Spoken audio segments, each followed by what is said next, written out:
And Steve, I'm sorry to tell you, that is previously known.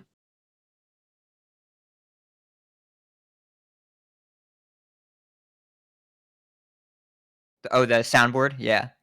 I usually just turn that down in Windows.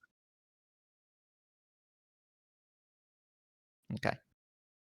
Can they hear can they hear me? I can just be the Steve translator. Steve said if I wanna be Nick, then I could.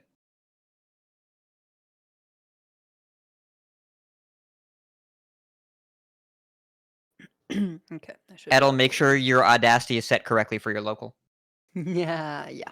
Okay. And then I will on Sunday, we will go through technical stuff and set it up. It's not complicated, but having me along will make you feel better about it, and then you'll just leave it the way it is. Okay. Yep, I'm good. Set the focus right.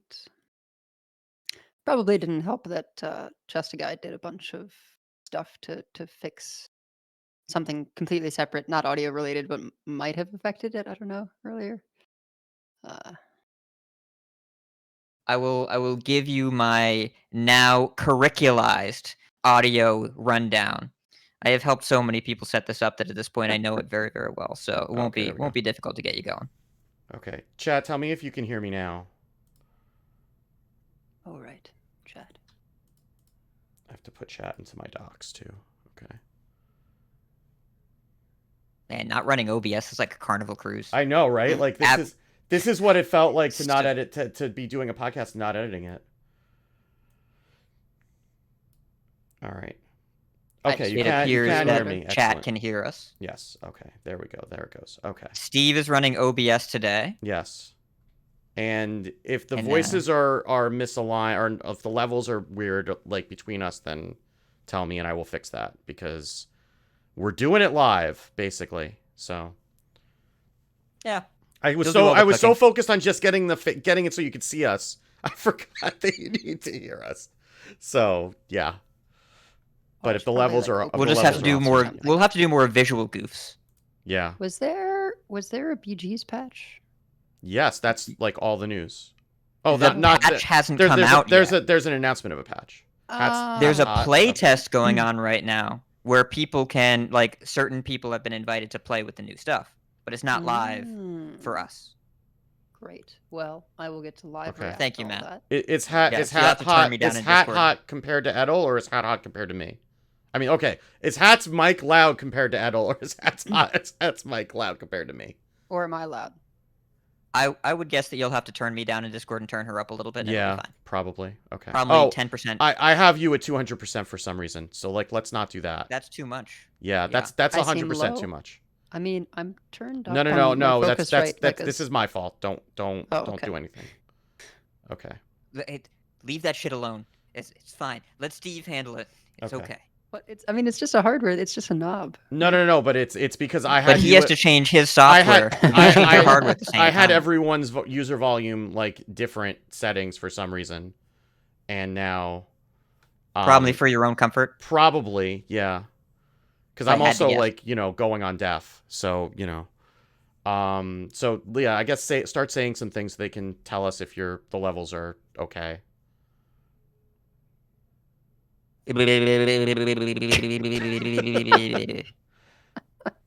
This is turned into audio production 101 with your host Wicked Good.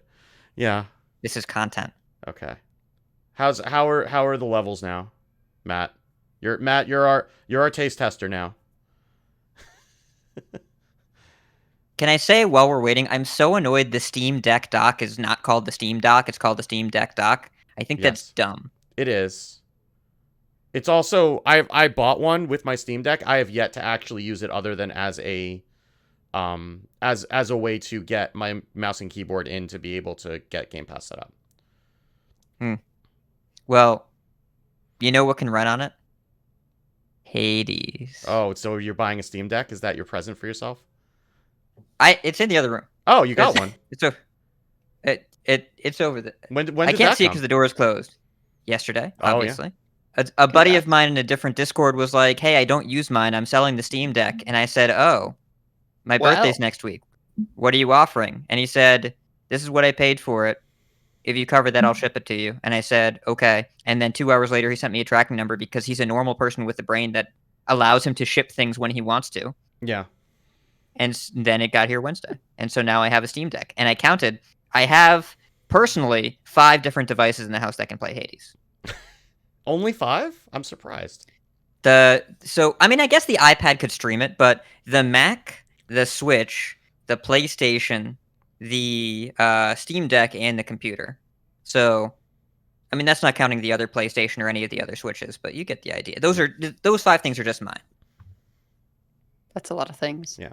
Remind It's a me bunch. after we're done recording, I will send you my collection of links to all the things that you can do with your Steam Deck now that you have it. Were they the things that you put in the Discord 2 days ago? Was that in Discord? That wasn't in. No, this was Sean Smoker that I sent this to.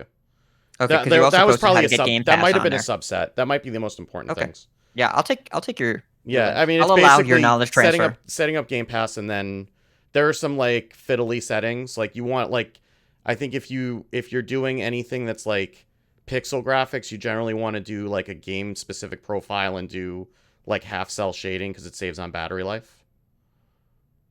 Because you won't notice the difference, but it looks like Tell me crap. this stuff later. I'm Yeah. not absorbing it. I figure you're not going to be absorbing it probably till tomorrow at this point, but yeah. We'll see what happens. Okay. Oh, I don't have an Audacity up because I'm so focused on getting OBS going that I don't have the thing to Hang on. actually do Let the me use the podcast, restroom which real is the quick, thing that we're 'cause supposed I to do. didn't when I was freaking out that the headphones weren't working.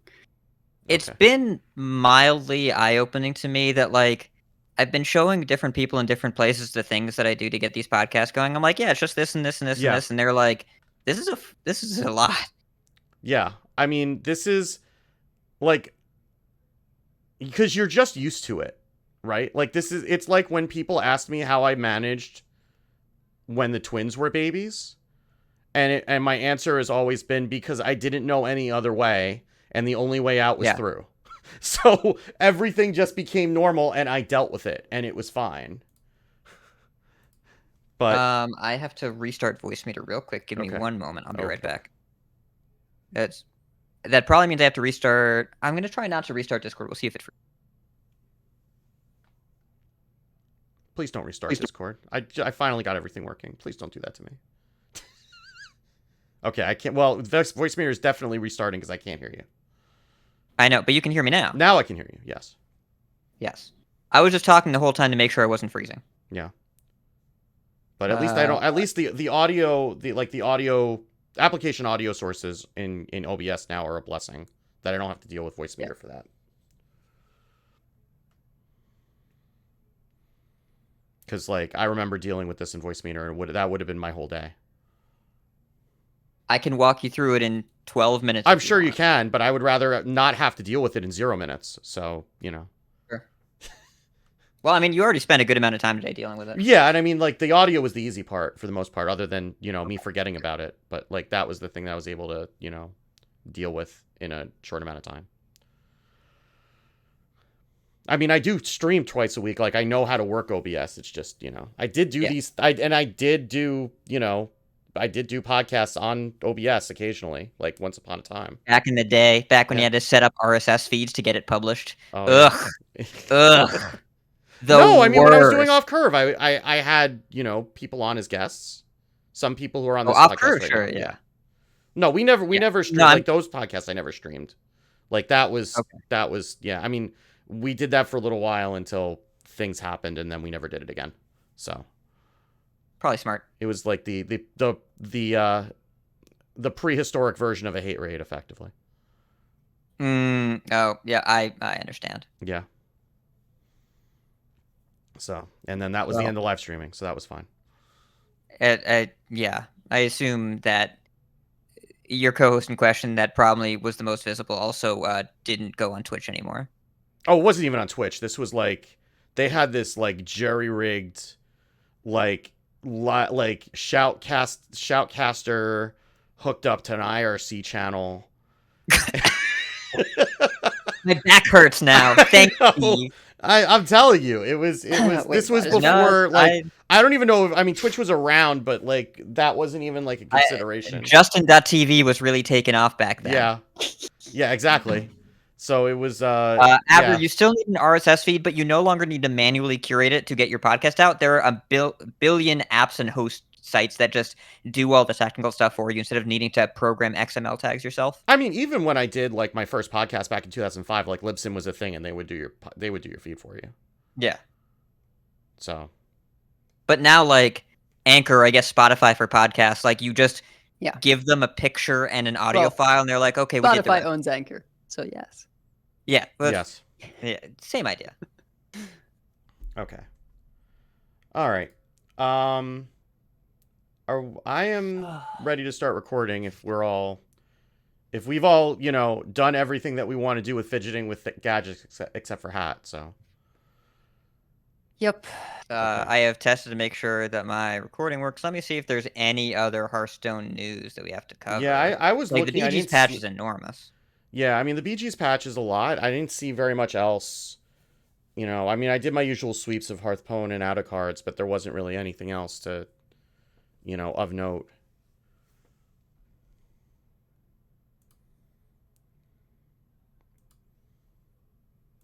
Let's see here.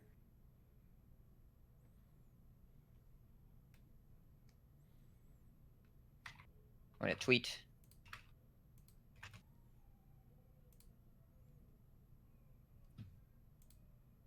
I'm gonna tweet from my personal account and retweet it from the show account.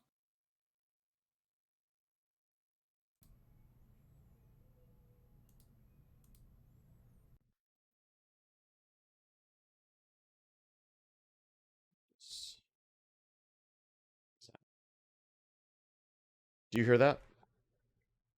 Hear what? Good, excellent. Because now that I'm running OBS, I can run the NVIDIA noise suppression without killing my computer. Because it's built through, it's a filter in OBS. So I have a fan going now. Okay. Yeah. Okay. Oh man, no more sweating to death in the summer because I've been skipping air conditioners for 6 years in the summer. I would just always take a shower right after the podcast for about the 4 months of the year where I needed to do that. You're going to be cool for the summer. Well, let's not go nuts. I will keep the door open. I don't have AC in here, but I do have a filter guy. That's good. Okay, well, that's something. My allergies have been unpleasant. Yeah. Yeah, mine have been acting up too. All right, I'm recording. Wait, hold on. Okay, no, I'm not recording. Audio is clipping. Clipping wouldn't be. Steve isn't using Voicemeeter. No, hold on. Actually, here's what I need to do. Hold on. I need to put a limiter on in OBS. Am I that loud? No, I probably need to adjust it, and I think I need to adjust Adel up and you down a little bit. Okay.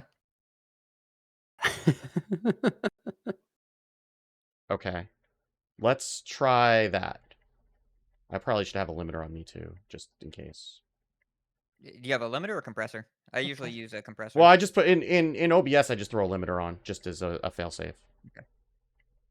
I spent my entire childhood like hardly speaking, so. Yeah. Okay. Cannot relate. Did not do the same. All right, better, Matt? Yeah. Okay.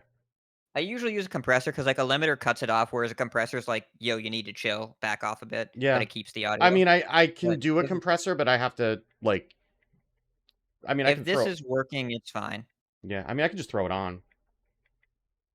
Yeah. I mean, I can throw it on with, like, Matt, default. Right? Yeah, usually what seems like voice meter issues, Matt, is usually just volume issues or other signal issues. Like Steve's not using voice meter, so the only thing coming from the only voice meter here is coming from me, which is the same as every week. Yeah, I mean, I'm throwing the filters that time. are in OBS are fine though. Like, yeah, you know, I mean, I use those on my stream and it's fine. It's just like this is a completely new collection, so I don't have any of those on the audio sources. Yeah. Okay. All right. All right. So I'm ready to start recording whenever you all are. But I'm gonna test one more time just to make sure. Like, Yep. yeah, like Keep none of sending that is affecting Hawks. the actual like tracks for the podcast. That's just like me not Yeah. having OBS set up perfectly yet. Audio is complicated. Yes. Okay. Edel, you good? Okay. Oh, wait. I Yeah. didn't hear you say anything. Yeah, Okay. I'm good. Okay, there we go. Okay. Okay. Yeah, I saw your mouth moving. I didn't hear anything come out, so that was mildly terrifying for a second. Okay. All right, I am recording, and I will start recording in the OBS also. Recording. Oh, okay. Too many concurrent And sessions. you don't need, if you're streaming, you can always just get the VOD too. You don't Yeah, need I to think record that's what I'm anything. gonna have to do because I tried doing that and it yelled at me. So yeah, I can just I have the thing that lets me pull the I have an app that lets me pull the VOD off and download it. So I'll do that. Well, you can just go to the, you have access to the Twitch channel. You just go to the video manager and click download. Oh, You work here. This is your show. even for my own channel, I've used the stupid Twitch leecher. There's a download button. It downloads the video. I'm learning so much today. Yeah. There's also, by the way, there's a button that says export that sends it from your Twitch channel to YouTube. No, without that I knew downloading. You about. just press That I play. knew about, right? But it was the and that's I mean that's what you use to just put it up on YouTube, right? You're not like downloading it and uploading it or whatever. No, Yeah. no. I click export and then set public and then don't do anything else. Okay. Like Okay. you can We're highlight and edit stopping if and you then really want restarting. to. All right, I'll stop and restart. I too. guess we could restart. Yeah, it's fine, Sure. fine. All right. Okay. I'm recording again. Recording. I'm good. All right. All right, ready? 1, 2, 3. Was it 3, 2, 1? I don't know. I don't do this. Y- Is it 3? It feels like my furniture is upside down in my own house right now. Oh my Yeah, God. we can just I not don't- clap after this. No, You don't- this is you never have to tradition. clap again. This is you tr- never have to clap No, again. we I have haven't to used them clap. for years. Some things need Okay. to stay consistent. The don't people know. need to clap. They need it for their lives to feel whole. I don't know. It's Okay. gonna be the Wicked Why, Sarah. It'll be fine. Ooh. Listen, we need something to hang our hats on. No pun intended. All right. You can intend it. It's 3, okay. 2, 1. 3, 2, 1. Starting the show in 5. Wait, hold on. Are you doing the soundboard? I am. You got the soundboard hooked up? Yep. Okay. I have it in OBS and everything. Hopefully people will hear it. We're gonna Will find we hear it? We won't hear it, right? Because you have it set up to OBS. Because I'm not using voice meter. Yeah. Because you're not using voice meter. Okay. Please tell me there's gonna be markers for this.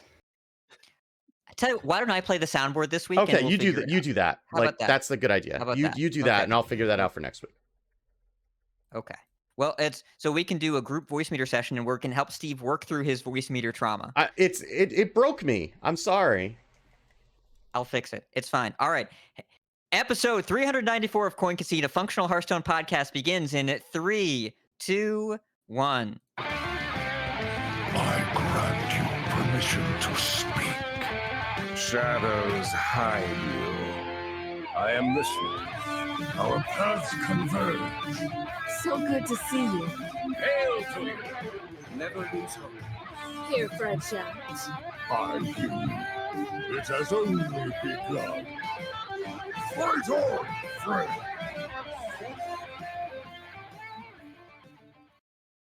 Hello and welcome to episode 394 of Coin Conceit, a Hearthstone podcast dedicated to making the technical side of the podcasting game more accessible to you. Also, we talk about Hearthstone sometimes when I'm not teaching my co-hosts all the things I've done over the past 6 years to keep this ship a-running. Don't worry, it'll be fine. It is Thursday. Let me just update these show notes here. It is Thursday, May 4th in the evening. May the 4th be with you. From Gadsden, New York, it's me, Ridiculous Hat. From Nomergon, Ohio, we have Edelweiss. Hello. And from Northern Massachusetts, it's Wicked Good. Hi. And listener, from where you are, we have you. Thank you so much for being here. Everyone that's left a review, thank you so much for leaving a review. Live viewers, thank you so much for being here. For those of you that haven't seen the posts or haven't been listening for the past couple weeks, how did you get here? But also, it is my last episode today because as of Monday, I will be joining the Blizzard team. Very excited to do that. Feels kind of weird, I admit. It's very strange. We're going to talk through it all, but we're gonna have a good time today. We're gonna celebrate, and since I get to be associate influencer manager in the community team, I'm not leaving this community behind. Don't you worry, I'll still be around. Maybe my tweets will be a little different, but I'll still be here. So thank you so much, everyone, for being here. Patrons, again, thank you so much for being you. And my esteemed co-hosts, Edelweiss and Wicked Good, they will help y'all figure out how the torch is going to be passed as far as our Patreon rewards and all that stuff. So be on the lookout or listen out for that. There will be more information coming. It's time of transition. I am certain it will be the content that you know and love, but things will be a little bit different. So, I mean, if all of that is anything like trying to get the stream running smoothly today, be patient with us. I beg of you. they were patient with me many years ago when I had to take over audio editing and running the stream with no prior experience doing so and no notice. So you'll be fine. Yeah. CC listeners, best there are. And while we're here, why don't we talk about life and ladder a little bit? Edelweiss, you have been making some very brave decisions lately with your ladder. So I initially started with a From the Other Side list in Shaman because you can use Jazz Bass to discount it. So you don't have to wait until turn 10 to play From the Other Side. It still is lacking something defensively. I think Lightning Storm just isn't enough when it comes to clearing in this meta. You know, there's a fair number of aggressive decks, and a lot of times I'll clear one board with Lightning Storm and then wish I had, you know, another for the next. So really been missing some of the fire spell clears that we used to have from last year. And yeah, it just feels like it's needs a little more defensively, but it got some cool wins with it. Not a great win rate, but something that I have been refining that's done better is a shaman that also a prescience deck, but the draws are basically Inza, Thing from Below, and Gigantotem. And so even though those are expensive minions that get drawn and so trigger prescience for the taunts, I can reduce them to play them for free or cheap later. And so it has Totemic Evidence, it has Chisel early game, and you do often, like if you have the time, squeeze in hero powers. So you discount them that way, and then you can get a swing turn with just like playing them out with Primordial Wave. So that's been pretty cool. The pool of 10s that Gigantotem evolves into is pretty nice. And, you know, if you actually want the 0 mana 5/5 taunt, that's cool too on Thing from Below. It's been a lot of fun. And still have House, whatever that card is. Pack the Pack house. the house. Pack the House. And it has a copy of Bloodlust and the Ajaran thing where you discover, because Oh, a Jarn scroll. the pool of spell school things is so small that there's only 3 fire spells and 2 frost spells. So I can pretty reliably get, you know, either extra healing or I've done some pretty silly things with the freeze a minion, get a copy of it. I think the highlight game was against a control priest where I got Svalna. And I'm offended by this There- appropriation. are not very many shadow spells in Shaman. There's the one that, Shadow Suffusion. yeah, so that's a really Prescience. good one.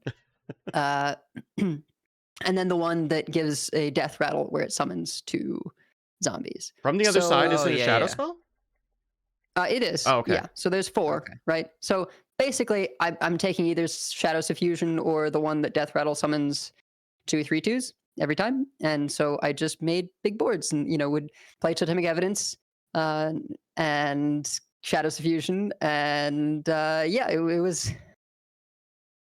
I eventually got a good Bloodlust board, and they had to clear and took a bunch of Shadows of Fusion damage, and I won because a Pack the House summoned. Oh gosh, Tony. It summoned Tony, and I drew cards from their deck, got their location to draw a little bit more. Which one game. This is one game, which This is included the triple R of games. I forgot that you hadn't started talking about a new game halfway through this. Yeah. So I managed to pick up their finale spell that you get a copy of the minion. Oh, Power Chord Synchronize. Yeah. Right. Oh my God. I won because they were still low after the Shadows of Fusion stuff, and they Astalored me. So I got a copy of their Astalor and killed them with it. I'm getting a sense of your plan, which is to have a game story that just keeps going on forever, so Hack can't leave the podcast. I got it. I'm with pretty you. much. I got you. Okay. I see your plan. The crazy game stories bumper from TAC somewhere on my board. I'd have to dig it out of like 2014. So yes, was that on stream? Please tell me that was better. Please tell me it was. Oh, okay. You need to highlight that when you get a chance. Well, that did you have any time for anything else in your week? Yeah, so I had to take Weiss to the vet, unfortunately. Cat stuff. Yeah, her breath has been so bad for so long. We figured there must have been something wrong. So we took her in for a teeth cleaning with the understanding that she would probably need some teeth extracted. She did. And so she is recovering, but also is probably not thrilled with you right now. Yeah, we're going to have to rebuild some trust because she feels a little betrayed about getting, stuffed into a carrier and left at the vet all day. So well, I'm sure she'll figure out that it was for the best in the long term, but I appreciate you doing what's best for the cat, even if the cat doesn't think it's what's best for the cat. Steve, how have you been? How's your life and ladder gone? Well, so I'm feeling extremely old this week because my oldest turned 16 over the weekend. Oh, wow. So, I ended up spending my Sunday assembling the most kawaii gamer chair that has ever existed and will ever exist. It is pink and purple and pastel green, and the lumbar pillow is a heart, and she's very happy with it. I mean, this is she is like, my oldest is like full on weeb. And so she's like complete, and that's all she wanted. She's like, I want a gamer chair. Everybody else, because like the twins have both inherited my old gamer chairs when I've upgraded. So like she's got like this little like chair that came with her desk. That's like, it's basically like a slight step up from like the chairs you had in 3rd grade, for circle time, like those like kind of plastic chairs. So she's like, I want a gaming chair. Like, okay, fine. So we found this one, and I'm like, and Maureen texted it to her. She's like, is this too kawaii? She's like, no, that is exactly how kawaii it needs to be. Okay, fine. So, I was sore for a couple of days afterwards, but she was very happy. We also took her and basically the entire drama club to Hibachi for her birthday on Saturday night. And, I barely survived being trapped in a room with 15 very active teenagers. And we had to warn the hibachi chef that we're not doing sake that night because we didn't want to get arrested. And because they do, I don't know if they do this everywhere, but they do the thing with like the squirt bottle of sake where they squirt it into people's mouths. That's in the hibachi manual, I think. Well, like that is a global or at least statewide phenomenon. I mean, I'm not sure if they're always like the little Japanese chef who's like peeing the sake, but that's how they do it at that place apparently. But yeah, we're like, no, we don't need the sake. Yeah, that's yeah. Okay. In Hearthstone, I started out playing some Big Demon Hunter, which was working until it didn't.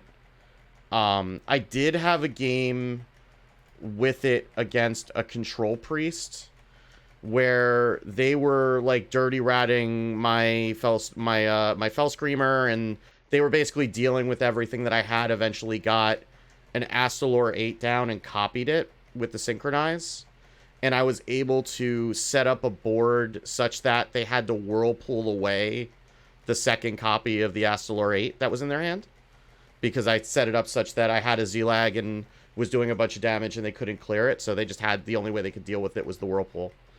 But that didn't really last. But then Wuling posted this new list of Unholy Death Knight, and as you all know, I don't smork often, but when I do choose to smork, it's with Unholy Death Knight.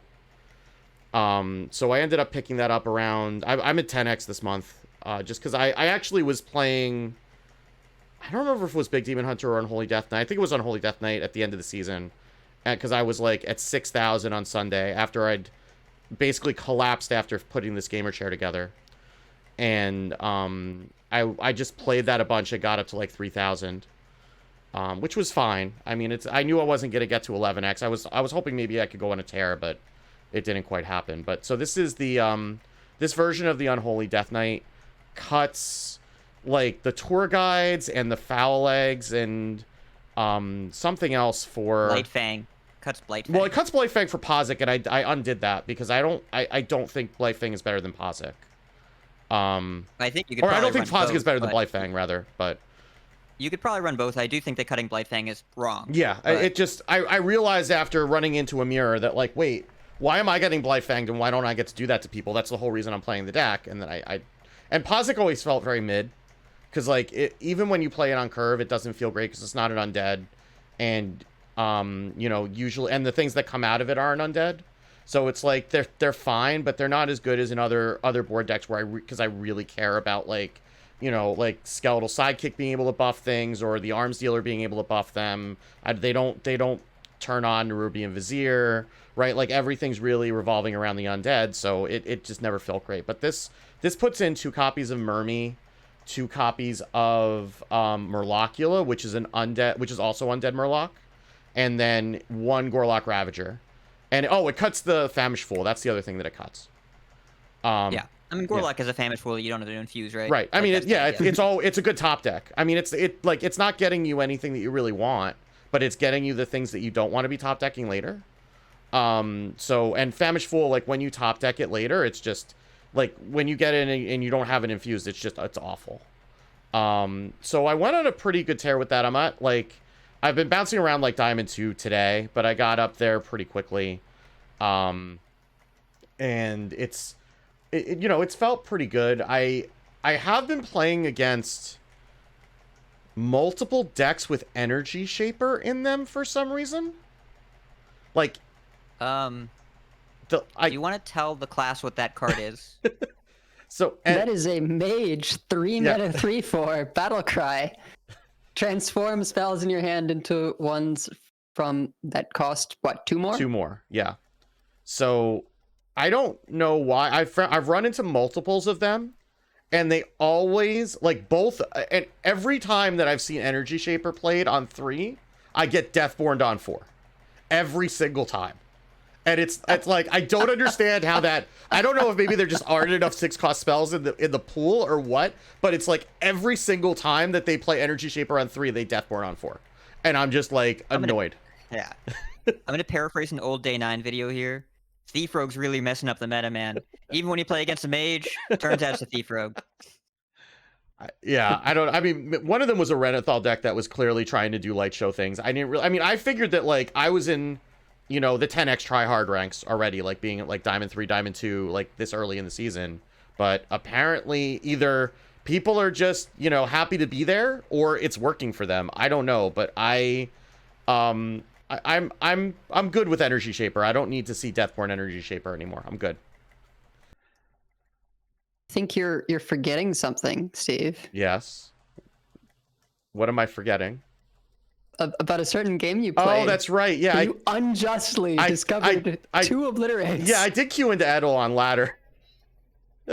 And how'd that go? I'm guessing went well for one of you. Well, Edel was playing Rainbow DK and I was not. And yeah, I was playing the Unholy DK, and she had gotten the board back, and had a taunt in the way.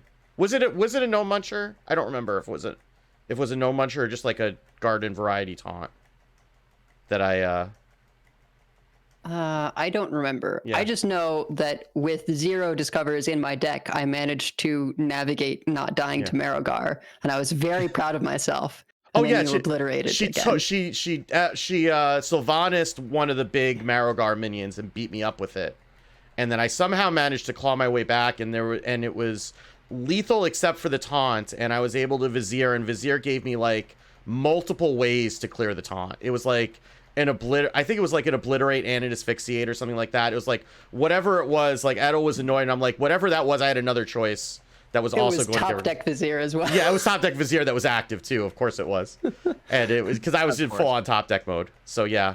So I mean, it's in DK. Every Vizier is always active because of your hero power. But yes, still far right Vizier, best Vizier. Yeah. We all know that. So I mean, maybe the Energy Shaper Deathborns are just like karma. Maybe that's it. I've offended the RNG gods, and now they in that game, and now they need to send me multiple generated Deathborns in order to make me repent for my sins.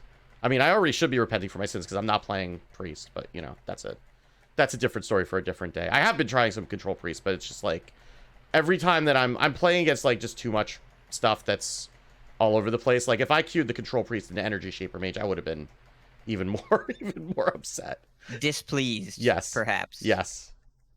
So, but Hat, Yeah. how's your life in Ladder been? Because you got back from vacation, right? So you just had a whole week to jam games and do stuff. Well, some stuff happened this week. So, hi, my name is Ridiculous Hat, and I'm unemployed. Now I start my new job on Monday, but I left yesterday. It was the last day. I was with AMC Theaters for 16 years, and yesterday was my last day. I started in March of 2007. I was 20 years old, and George W. Bush was the president of the United States. So it's been a while, been a minute, and I haven't missed it a ton today. Also, there is a movie that came out today called Guardians of the Galaxy 3. Ask me how it's doing. Ask me how it's doing. How's it I doing, want one Hat? of you to ask me.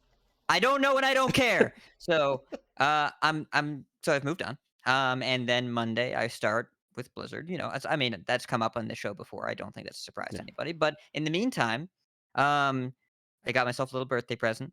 My Steam Deck is here. So I have another device to play Hades on in this house, and also other games, you know, after I play some Hades. And it's, you know, it's a lot. I have too many screens at this point, but don't tell my wife I said that. It's so good though. It's such a had to- good screen. It's really nice. Yeah. It is lighter than I thought it would be. And I can play Pizza Tower now, and I'm very excited to play Pizza Tower. And City of Beats is really good on that. We'll Yes. talk about that game later, Yeah. but it's a really great game. But I've also been playing this game, Hearthstone. I mostly have to finish a lot of banked BG quests, which I might have forgotten about because rollover is on Tuesday, and I'm at level 27. I would really like to get to level 40. So that's my weekend. But I have played some Constructed. It's, you know, I've been focused on quitting my career, but otherwise, when I have had time to play, I've tried everything. I played Big DH. I played whatever the Hunter deck is now. I refuse to call it Face Hunter, even though you just go face most of the time.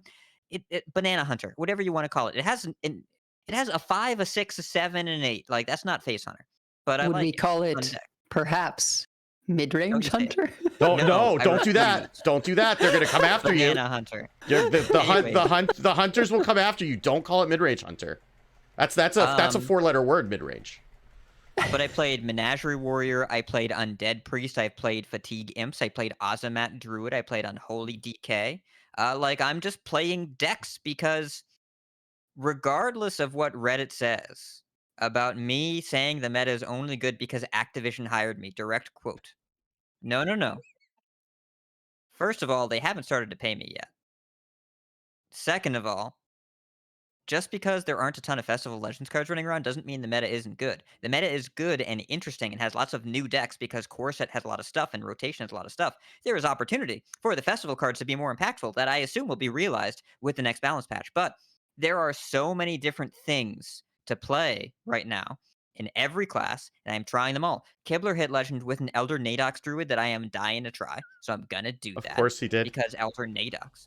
It's you can do what you want to do, and Kibler's having a good time. Savitsa's having a good time. All these people that used to quit Hearthstone or whatever now are like enjoying Hearthstone. I love it. So I am enjoying this meta. I do think there are some strategies that will be more. It'll be more fun when the strategies are tuned down, mostly Sinful Brand, but also like there's always a strategy that I dislike that I wish was worse, or there's always a strategy they feel like might be holding some stuff back. I don't think I could really ask for a meta that's more interesting than this, both before and after the most recent patch. And I've been finding decks of all kinds to try out, and I'm not as focused on win rate. I'm in gold right now, like I'm 11x, but I'm not chasing legend. I'll get there when I get there. But whenever I queue up, there's something interesting and cool to play, and I'm trying it out. So having a good time there, playing a bunch of other games too, because I have more free time now. At least this weekend, I have a bunch more free time. And it's Sunday. I'm going to do a de facto birthday celebration because my birthday is my first day on Monday. But Sunday, like I have work on Monday, so Sunday I'm just gonna chill. And the wife has agreed to cook delicious things for me, which is my love language. And I don't know, things are all right. I think things are pretty good. But things are going to be even better in Battlegrounds next week. So why don't we jump into the news? Gadgets and Gazette always gets the scoop.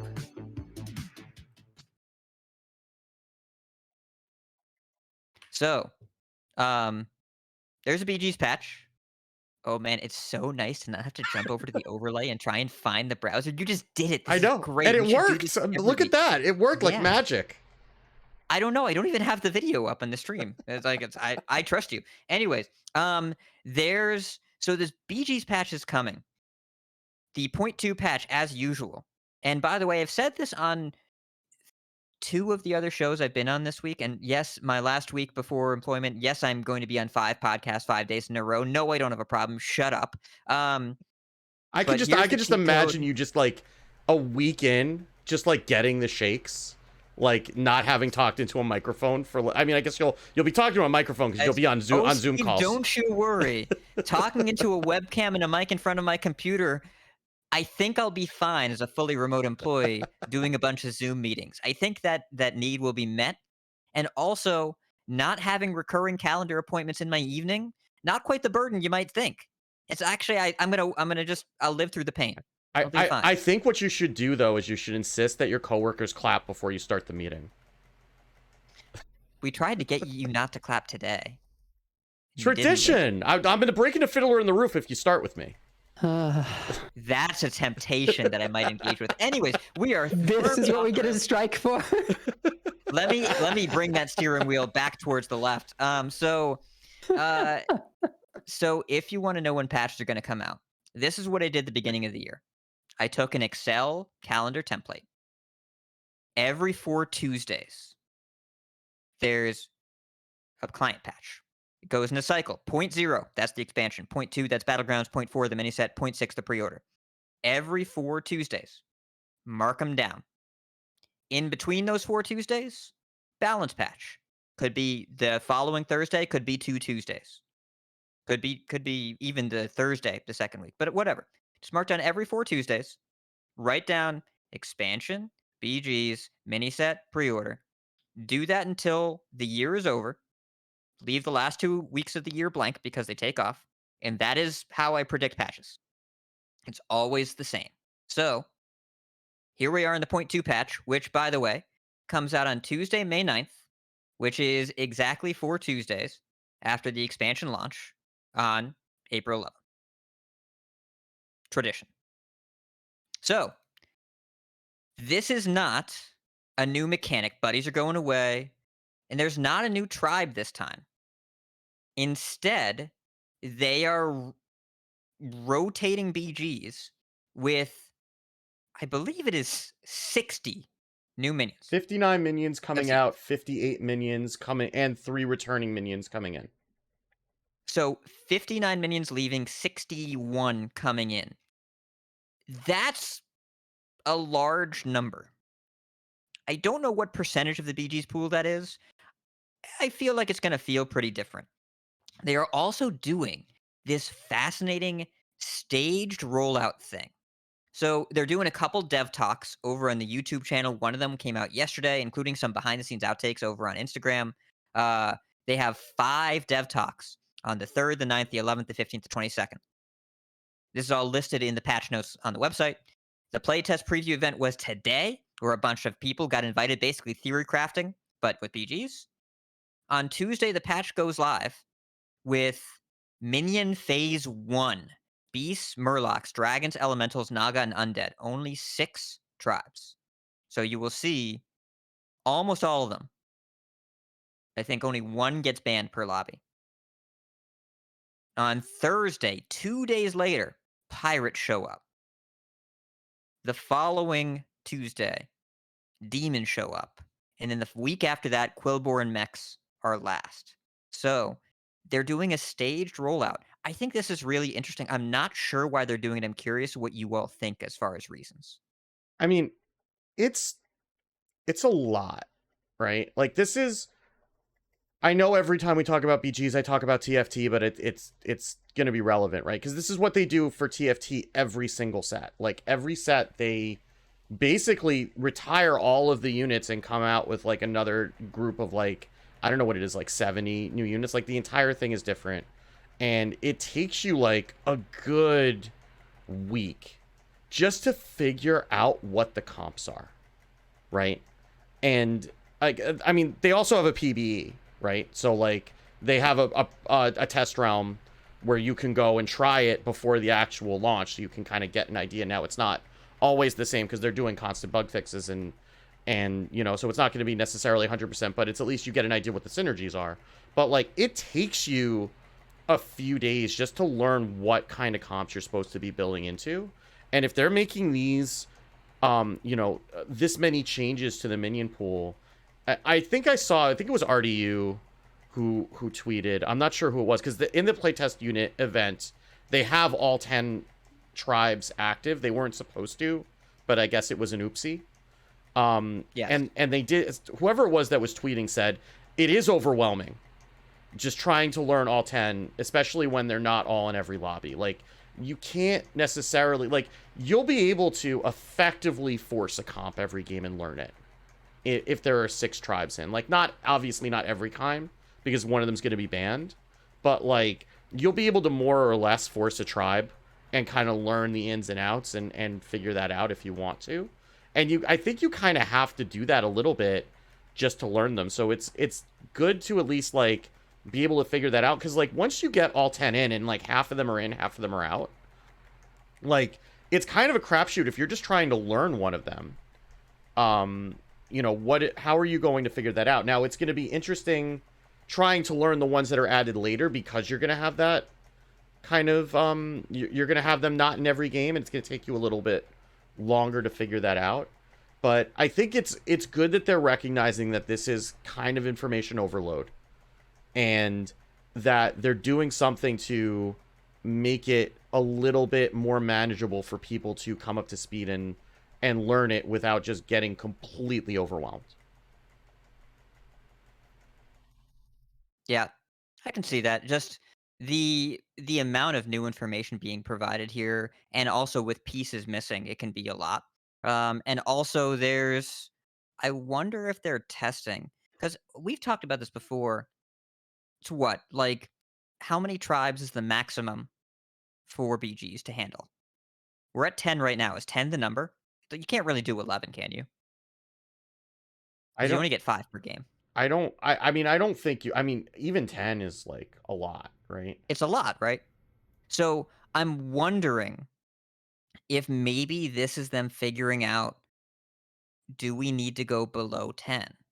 And what does it feel like with 6? What does it feel like with 7? What does it feel like with 8? What does it feel like with 10? And is it possible that maybe the game is better off if they have some tribes that take a longer break? Yeah. I mean, there's also the fact that there's still a lot of heroes in the game too, right? And I mean, you're going to be cutting down on the number of heroes by cutting down on the number of tribes, right? Because some of those heroes are just not going to be in, I would presume, right? Like if you're not, yeah, some if you're of the heroes are yeah. associated with tribes. So like right? if you don't have pirates, you're not going to have patches, right? Like that's just not going to be in. So that'll also cut down on the hero pool a little bit, but I mean, you're still going to have a lot to figure out, and like all those heroes on top of all of the tribes. I know that's what I've been hearing from some of the BG's players, like, can we please like rotate out some of the heroes too? Just because it's a lot. But it's And this has been yeah. for a while. People have been asking about not only hero balance but hero curation, of having 80 something heroes in the pool and keep making new ones. At a certain point, something's got to give. Yeah. I know that there was some, like, we heard many moons ago from John McIntyre talking about people's favorite heroes being missing and the cosmetic tied to it as well. But I wonder if they're prepared for a larger form rotation system. Because if they're also testing, and this is supposition, but if they're also testing if some tribes could take a break, certainly some heroes could take a break too. Yeah. And I mean, like, one of the things I like about TFT, because there aren't like, because you don't have this like part of the unit pool being banned, right? Like you can learn, you can actually force a comp every game if you want to, but you also can you can figure out a rhythm, and you can do kind of the same things or have the same openings and kind of get yourself into a play style where that's a lot harder in BGs because of all the tribes rotating all the time. Like if you really just want to learn like leaper comp, right? It's hard to do that because it's just not, I mean, even like sometimes you can't go for it because they don't drop to you, but sometimes like beasts just aren't there. And then you've got a half hour that you plan to learn a comp that you just can't, right? Because it's not in the game. So I do wonder if it's, I mean, there's something to having that many minions and having the tribes and having variety, but there's a cost to that too when the games, they feel different, but they also are harder to learn as a result of that. Just looking at some of these, I feel like it's particularly going to be harder to learn because they're doing so much stuff with cards in your hand, which has never been done before in BGs. And I'm just thinking They're about definitely rationing up the complexity, right? Yeah, the number of times someone is going to accidentally play something that needed to stay in their hand is going to be an adjustment, particularly with Murlocs, where it seems like there's something that, while this is in your hand, after you play a Murloc, gain +3/+2. Well, okay, obviously you can just play that as a big minion once you've juiced it up a bunch, but there's also base skill, Death Rattle, summon the highest health minion from your hand for this combat only. So you would never have to play it if you didn't want to, and so it could just keep getting buffed as you do your things each turn, and then you have the base skill to summon it. There's all kinds of like really kind of weird and interesting stuff. There's a 6-star Murloc. Start a combat, gain the stats of all the minions in your hand. So like this is really cool and it'll be interesting to play with, but also definitely going to play something by accident. Like it's just such a weird space. Yeah. But this is also the kind of I thing can't wait. Go ahead. I can't wait to watch a dog video where like he somehow has 9 minions in his hand. He's like, Coral Murgler is broken because it's like 100 or whatever. Then I play it and I'm like, how did he even level without dying? And just it's not the same card.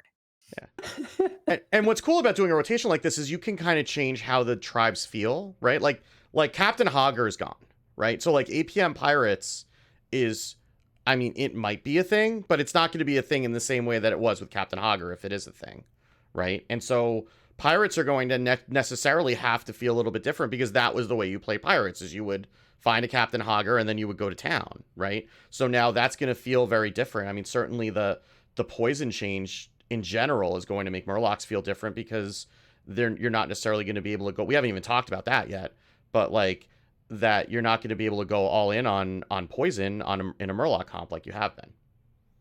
I will say though that I have felt that Pirates sort of since Vanessa Van Cleef have been more capable of being a tempo race, whatever you want to call it, minion type, and Tribe. Yeah, tribe. I words today. It's just anyway, yeah, Vanessa, and then you keep Vanessa around and you go into Eliza. Like the stats pile on really nicely, and I had a game where I got first, and it wasn't because I did any APM stuff. I didn't picked up 0 Yeah. hoggers. I just got Vanessa early. I think I was playing Reno, and so I like Reno'd the Vanessa or something, and you just start scaling that up very, very quickly. I'm more interested in a non-APM Pirates thing because that just felt like skill diff in terms of how much APM can you do, and I didn't really appreciate that when usually I like to take a while to think over my decisions. I would guess that it is at least a soft goal, if not a hard goal, to start reducing APM. Yeah. There are some comps that are still like Naga are still going to be complicated. Elementals seem like they have a theme of moving pretty quick through rolling a bunch of shops, but nothing on the level of APM Pirates where it was straight up the strength of your comp is based on how many game actions you can take and how quickly you can visually process information. Really, really fast, notably different on mobile. I don't think there's anything in the game that's quite the same level because even re-rolling elementals, it's not going to be the same kind of output. You can take a little bit longer. Whereas Pirates, you had to just crank it up, max the frame rate, like system limited.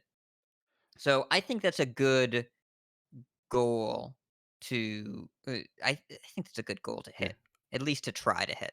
Yeah. So- I mean, Dancing Daryl should probably be like the upper end of that, right? Like I remember when like Dancing Daryl on mobile was like playing on like, Nightmare mode, right? And I mean, before they fixed the frame rates and they let you play cards from directly from the mini hand and stuff like that. But Yeah. like that should probably be the upper limit of where APM is in the game. So there are a few mechanical differences that are changing. First of all, I think the most important one, poisonous is gone. It is replaced with venomous, which is poison once. It's like a spell burst icon or whatever, or a frenzy icon. It's depleted. It's used up after it hits something. So the first minion that is damaged by a venomous minion is instantly destroyed, but it only triggers once. I don't know how it works with divine shields. But I guess that's not. It's not Is that damaging. damage? It's not damage. It says -0. So I guess it still hits. But either way, it is now one and done. And then Mega Wind Fury is gone because before when you would triple a minion, it would go from that had Wind Fury go to Mega Wind Fury. But that meant that a triple was not just as strong as 2 minions together in one space, it was meaningfully stronger than that. It was the only keyword that resulted in a double buff when the minion is tripled. So instead, they just said, no, it's just Wind Fury now. So they removed Mega Wind Fury. So key mechanical changes. There is another note that isn't in here but is important. So remember, they've added tech to visually show 8 minions on the board. They have decided that you can now magnetize with a full board. You no longer need to make room. So it makes sense because mechs are based on magnetic in this set. Mhm. Yeah. So it's now just more straightforward to use. You no longer have to sell a slot. That's really Um, nice. It's nice. I don't know if it's going to be a balance concern, but I do know it feels better. And also, like, I think people were also a little concerned about selling over the gold cap. And then after playing with it for about 1 second, you're like, oh, this is strictly better and it should have been this way the whole time. I wouldn't be surprised if magnetic is similar and that the choice there was skill testing, but also in a way that wasn't necessary for the game to still be fun. We'll see. Maybe mechs are super busted and they need to tone them down, but that also can exist in parallel with this change. If you need to make magnetic worse, make magnetic worse, but it doesn't have to be because now you can magnetize. Oh, So I just saw what's going to be my favorite magnetize, which is a Cordotron. it's Where the start of your turn, gain at one the extra start of your turn, gold. gain an extra gold. Yeah. And I will point out also the new minions, the flavor and humor absolutely speaks to me. The Quillbore gets a new 6-drop. It is a classical composer, Bristlebach. fantastic, wonderful. But I think my actual favorite is the new 6-star elemental. The elemental of surprise. No one expects it. It's a 6-star 8/8 with divine shield. This minion can triple with any elemental. So if you have a pair, it finishes it and also gives it the 8/8 and divine shield. If you have 2 of these, any elemental is a triple. It's never going to be a triple elemental of surprise unless you have an empty board. It will always be something else. So you'll never see a golden one of these unless you sell your whole board and have 3 elementals of surprise. Someone will do it for a YouTube video. I mean, you but it's could do never- it if you're not playing an elemental comp, right? I guess so, but no amalgams because Yeah. Mistake is tier 1. It's a tier 1 neutral. So there is a tier 1 neutral amalgam for everybody. That seems like a It's mistake. going to be really good. It is a mistake, objectively. Yeah. Oh man, I forgot about how good this set is. There's a 6-star that's elemental rock. It's a rock that rocks. It's a rock. You get it. You get where I'm going with it. There's so many good ones. Anyways, really love that. There's also a new mechanic called Upbeat, where if they're in play for a few turns, for 2 to 3 turns, something happens. So you have to leave them in play. You have to leave them play. Upbeat Front Drake. So 1-star 2/1 at the end of every 3 turns. So the one you play it, then the next one, then the one after that. Get a random dragon. It says another random dragon, so I guess it can't get itself. Oh, it's a front Drake, like a But- front man. Correct. Okay. Right? Upbeat Impressionist, 5-star pirate. It's an 8/4 at the end of every 2 turns. Make a random pirate in your hand golden. So not this turn, but next turn. And then every 2 turns after that. You have to leave it in play. They're really interesting, and they reward you for keeping a potentially weaker minion in play, and they give you a payoff for it. I think this is interesting space. And again, it's more complicated. There's one that copies a card in your hand, the leftmost card in your hand. It doesn't say minion. It says card. You can copy a blood gem. You can copy a triple reward. You can do whatever you want with it. It's fascinating. So yeah, I think this is cool. I didn't get to watch any of the playtest today, but there's an ETC themed pass coming out. I'm gonna go back and catch some VODs. It looks really, really cool. And yeah. They added one of my favorite Hearthstone cards that was so bad, but is going to be so fun in BGs. Which one? Drakari Enchanter.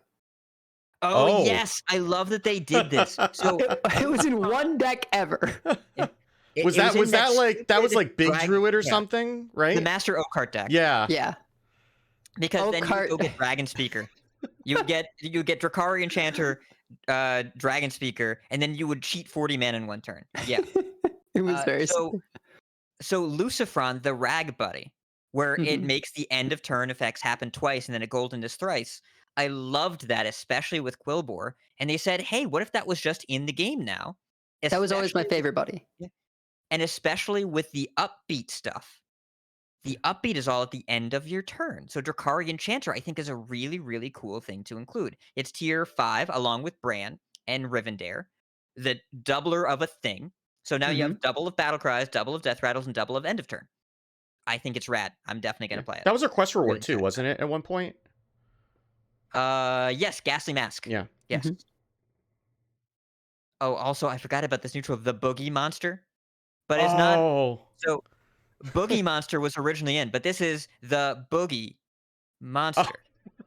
Right, of course. Yep. So after you play a 1, it buffs your minions by +1/+2 and goes to the next tier. Then a 2, then a 3, then a 4. Because it's and a 1 and a 2 and a 3. It's music. Yeah. You get it. It stops at 6 and it stays at 6. But yeah, very funny. Does it keep activating whenever you play a 6 then? Correct. Ah, okay, Yep. cool. So yeah. And I did see some clips. There were some really cool interactions going around. Like Upbeat Duo was a 4-star that you pick a minion and then at the end of every 2 turns you get a copy. So what happened? It was Shady Bunny's stream. So he had a Bran. So every Upbeat Duo picked 2 minions. He got 2 copies, right? Like he got a copy of both of them. But then he did that for the regulars, and then he did that with the golden, and it remembered the enchantments from the regulars too. So we got 10 minions at the end of his turn. Oh my god. That's a lot. So yeah, getting 10 minions for free is pretty good. He also had the Fireworks Fanatic, which you know, whenever you it was. I'll post the clip in the show notes. It's worth your time. So yeah, this giant patch is really the main thing that we're going to talk about in the news today. There are Twitch drops, and you'll want these Twitch drops because it's not for packs. Steve, can you bring up the picture of what they're going to get for these Oh Twitch yeah, drops? where is that? That's All the way at the bottom. Oh, is it in here? Okay. Oh yeah, It's on it the is. patch Okay. at the bottom. Yes. Bran Bronzegill. It's Bran, but he's a Murloc now. And for Twitch drops from May 9th to May 16th, you can have Bran as a Murloc. I want this in constructed though, and I can't have it in constructed. I would play Hunter. Bran rotated out. I would play He Hunter. rotated. Don't listen to the city. See, I would play Hunter if I got to play Bran as a Murloc. Well, I'm just gonna have to I'm go on sorry, strike you're and gonna have not to play Hunter until I can have Bran as a Murloc. It'll be a sacrifice I'm yes, willing to make. that's what's causing you to not play Hunter. That's what it is. Also, Alkali's taking notes. You might get what you asked for. I'm not sure you want this, but you might get it. The best Rikara skin is in BGs, so Yeah, that's true. There are a lot of really great Some skins of the better Anyway, Zarella skins too, yeah. these are not patch notes what I'm reading. This is an announcement. So the patch notes, we don't know what's going to be in the patch. It's not going to be a standard balance patch. I can tell you that right now. They don't do that with the 0.2 patches. But there might be other stuff going on. There will probably be bug fixes. My understanding is that 26.2 is when they're going to fix the audio bug, the background audio bug. But they were not doing that until they did a new Unity version. I would guess this client's going to see some pretty meaningful performance improvements. Yeah. That is my understanding. So keep an eye out for it. We'll see it in the patch notes, but my guess would be that there are some pretty meaningful performance improvements coming.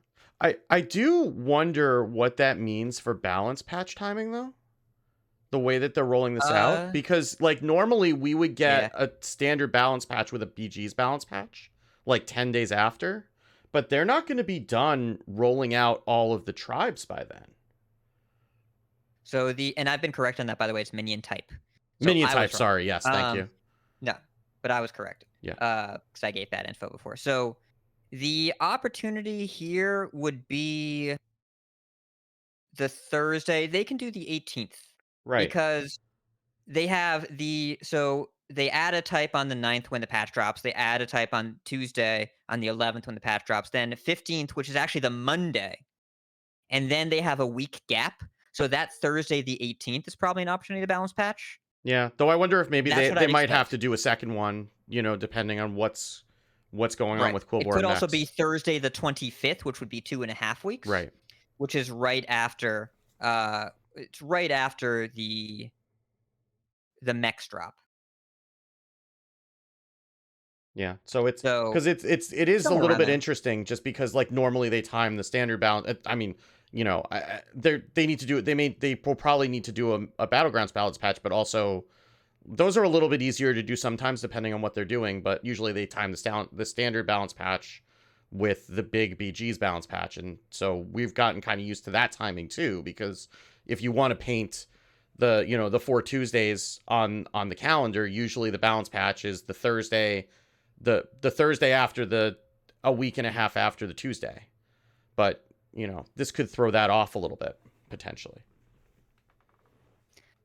It's possible, but also like somewhere in the 9 to 16-day window is also not unheard of. We got a 16-day patch this expansion, right? It was we got the 16-day patch. So I would guess it's well, that was one of also those with like Thursdays. a 3-day patch, right? It's true. But standard doesn't have major outliers. Yeah, right no, now. I don't think people have their I'm not feelings. calling for a standard patch, right? I'm just saying that like people are going to be ready for the meta to shake up probably, and it looks like it might be longer than usual, potentially, depending on how the Battlegrounds balance turns out. Well, I will do my best to shake things up. Okay. Good luck. So, that's really it as far as news. Do we have any tournament talk? We do not. Are we doing explanations now? I think we are. All right. Explanations. Let's go.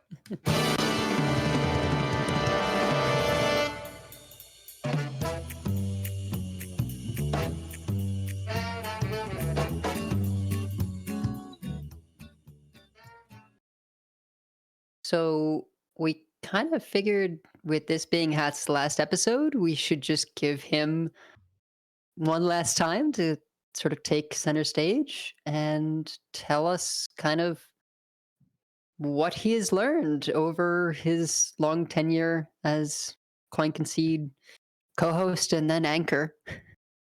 And yeah. I found the show notes for episode 71, my first episode. It was the first week of February 2017. There were rumors of the Lost Secrets of Ungoro expansion, but they had not yet been confirmed. From Thunder Bluff, Louisiana, there was Cinder. From Orgrimmar, Illinois, there was Cora, and I was a guest. And what did we cover in the news that week? BattleNet tokens can now be used for all games. NRG signed Dude7597. Oh my god. Fade to Karma signed Wegu's Dwayna and Nicolina. By the way, if you want to know more about Fade to Karma and that whole saga, Jorbs has a great book. Has a great book that's worth reading. It's called Before We Go Live. Really, really good. And dude 7597, he was the person who was on the other end of the Monsanto Yog. Yes, correct. That is true. Yeah. So also Boston Bruins invested in Splice Gaming. It's been these were the salad days of esports. Yeah. Been a while ago. So let's see what else happened here. Oh yeah, so the tournament results that week. It was the Kingwin for Charity tournament, and Dr. Hippie beat Lothar. Lothar beat Oskaka in Group A. Silvername took down Powder, who took down Zixo in the lower bracket. Colento beat Roger, and RDU beat Roger. Pavel beat Tice, and Eloise beat Tice. So it was pretty stacked tournament. And then the Trinity Series round 3, Alliance took down Tempo Storm, Cloud9 took down G2, Virtus Pro triumphed over Liquid, and Complexity beat Luminosity. Complexity was in the lead. Dude, Trinity was about as so back in cool my to It was watch. the best Yeah, tournament. It was. So that's why I'm so glad THL picked up Trios as a series that is, we just started that over in the THL side this season, where basically, what if Trinity was a thing with weekly matches? There are Discord channels for all the teams. They broadcast the comms from both sides. Really, really fun. Some of my favorite times watching Hearthstone. Really enjoyed that. And then Dexplanations that week was about bringing non-meta decks to big tournaments. Pretty exciting stuff. I believe the strategy at that time was to bring some number of Patches decks and some number of Kazakus decks. So that was the Mean Streets meta. That was back in the days of closed deck lists too, when you could get like an edge on your opponent by playing something that was off meta because they wouldn't know what you were playing until halfway through the game if you hadn't been, on stream earlier in the day. Yeah, I think so. My memory is foggy enough. But yeah, this was a guest spot that I was on. I was doing a little podcast residence because Cora had signed her first contract for esports casting. So I guess from there it was just a question of where her career would take her in the Hearthstone world. It's been eventful. I'm not going to do the math on how old she was back then because I will wither to dust live on the air. So things have changed since then. A lot of things have changed. So what have I learned? I'm going to try and be brief. It's going to go poorly, but I'm going to try. So I have this broken down into 3 sections. And both of you feel free to just interject whenever you want, because otherwise it's going to get real boring. There's the game, there's the community, and there's myself. As far as the game, okay. The best advice I can give you is advice that I don't take. If you want to win more, play slower. Just that simple. If you want to win more, play slower. Right? The best way to really win, slow down to the point where take your impulse play. Then think of a different line of play that you could take. Then convince yourself that the first one was better. And in the process of arguing with yourself that your impulse was better, you'll figure out where you need to land, and it may not be either play. But just take the time to talk about it. Or even just say to yourself, like, why would I not want to do this? Right? That's another thing that you can do. Like, what would put me off of this? Yes. Generally speaking, Hearthstone is a proactive game. Sorry, Steve, doing stuff is better than not doing stuff. There will be decks where this is not the case, where your best play is to hero power pass because you're waiting for your clean the scene to hit more minions. Whatever. If that's what you want to do, gross, but okay. But usually, Hearthstone is a game where you want to do things. So, play your cards, spend your mana. Fino is great about this. He'll tell you, play your cards, spend your mana. Playing your cards and spending your mana, instead of saying, well, what if they have it, will get you further. Just do stuff. Do your stuff. You can play around things after you're used to playing things. But choosing not to play something is not playing around, it's just holding back. So, I have found a lot of success, both in coaching and in playing, by prioritizing sequencing. When you're picking up a deck or when you're building one, if you look at a deck list, figure out what is the turn sequence that makes you win. What is the series of plays that makes you win, right? So with let's say Shadow Priest last expansion, turn 1 Needle, turn 2 Coin Allies Shadowed Spirit, for example. Really nice sequence there. You can think about mid-game sequences where you can line up your cards to make sure how do you infuse your Galakrond on 7 so you can make sure you play your Galakrond. Do you need to play Kronks on 6? Do you have time to play Shield? And then you can, do you need to seal Fate Face? Figure out what your turns look like. And when you're playing a game, if it's the first 5 turns of the game, you should have a plan to spend all of your mana this turn and the next 2 turns doing things. Hero powering doesn't count unless it's Dagger Pass on 2 or Tap on 2. Otherwise, probably don't hero power unless it's going to kill something. But this turn and the next 2 turns, if it's turn 5 or later, this turn and next turn. Just how to spend your mana efficiently. Because again, just figuring out, what am I going to do? This is, by the way, where you think about, am I going to tap? So you can tap first, not last. Don't tap last. Come on. Don't do it. It's been 6 years. You should know better by now. I'm sorry. I forgive you, but be better. I will say that playing a variety of decks has always helped me understand meta dynamics more. Anyone that has ever watched my streams understands I take playing a variety of decks to a unreasonable extreme. You don't have to be like that, where you get 26 decks done in 6 hours. You don't have to be like that. But tournament play has been great for this. If you play more decks, you understand what matters in the meta a lot more, what the best cards are, how to beat things that you hate losing to, and how powerful things actually are.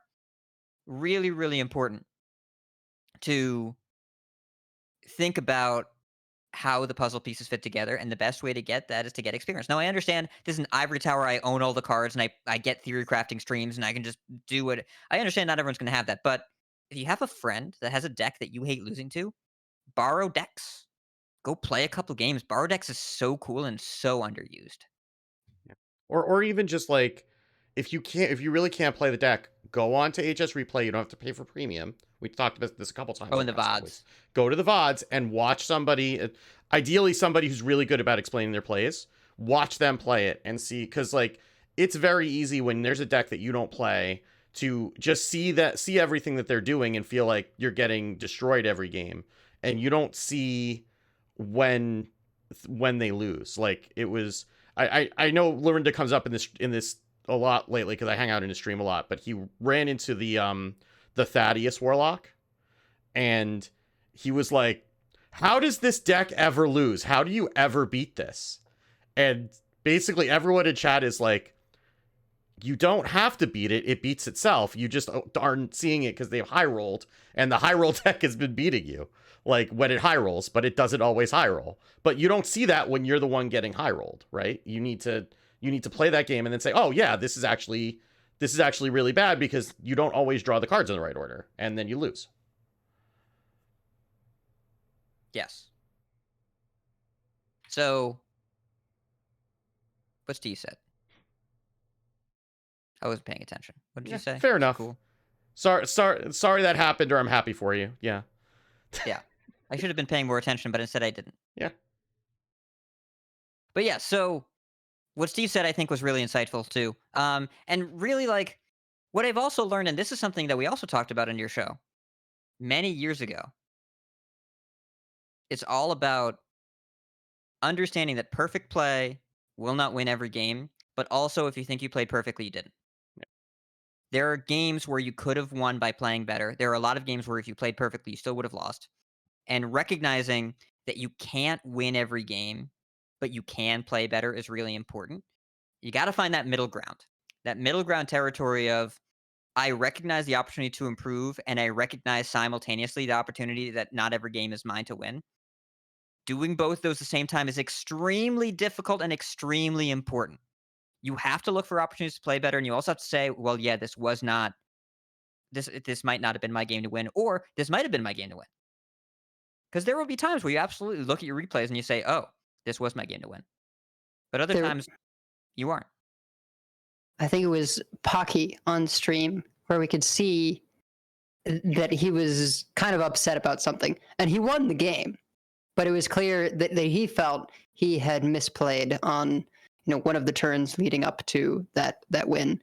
And I think it's important to be critical, not just when you lose, but also when you win, but you make a mistake, right? You have to kind of hold yourself accountable. Maybe not as much as Pocky does, but yeah. Very good at the accountability part.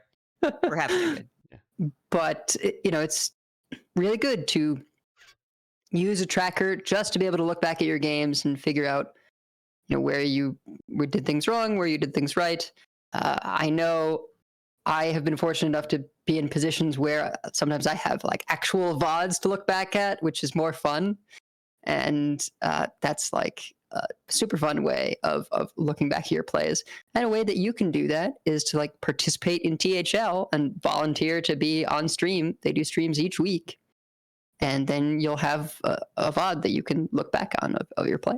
Or you'll have people who regularly will review your replays if you're on the right team. And like there's plenty of times like in THL where we've had a game where it's like, well, you weren't ever winning this game, but these are the things you could have done anyway to make it better. Like you could have done all these things and it wouldn't have mattered, but you should have done all these things anyway. Right? So even like in an unwinnable game, there are still sometimes things that you can learn. Yeah. Well said. Yeah. So, and as a secondary corollary to this, emotional management is a technical skill that matters as much as anything else in the game. Being able to stay centered and stable and finding these lines, it's really tough to do, but it's impossible if you're tilted. And by the way, if you want to know if you're tilted, if you say, I'm not tilted, you're probably tilted, right? Because if you are in a good mindset, you will usually at least be able to recognize that there was an opportunity for you to do something a little better and that it might have been because of the circumstance that you took a loss pretty hard. But the lack of willingness to admit it is usually a good indicator that you're in it. And also, if you have a bunch of losses and if you ever hear yourself thinking, I just need to think more and play better, log off of Hearthstone right now, and take some time because you are tilted. Yeah. Source me that. Source me that. So you have to learn emotional management. We did an episode with No Hands about this, and he said that one of his biggest skill advantages was not getting tilted. He viewed that as a skill advantage over his peers. Totally. And that No Hands gamer, pretty good. Yeah. I'm better at it when I'm streaming than when I'm not streaming. Yeah. Yeah. Well, when people are watching you, it's a little bit easier to like calm yourself down because you know that people are watching you, right? Like it's. I mean, some people's brand is to get tilted. Well, right? yes. I've made an active decision for that not to be the case. I think I have been letting loose a little more because I am taking care of an infant all day, and so it just kind of builds up of being like doing all the cute things all day, and then I totally understand when I was a student teacher and I would see teachers go from the halls and they would step in that teacher's lounge and become sailors. And I was just like, how does this happen? I don't understand. How do they just like flip this switch from being like totally like filtered G-rated into completely unfiltered in the lounge. Yeah. And I get it now. Yeah. I was helping Raren source some decks for a video the other day, and I was looking up old decks, and I found one from Neville's. And you Oh, want to talk man. about switch flipping. I've heard that name before. I always wondered if he had neighbors, because like they had to have called the police more than once. For those of you that don't know who Neville's is, your hearing is probably better than mine. He's very, very loud person. But long time ago. This is a retrospection section. I'm allowed to back in my day as much as I want. Nobody can stop me. And then as far as ranking up, people really want to know how to rank up. The best way to rank up is to not try and rank up, is to try and play better. But that's advice that people don't want to hear. But I will give it anyways. The best way to rank up is not to rank up; it's to play better. Because rank is a symptom of your play skill.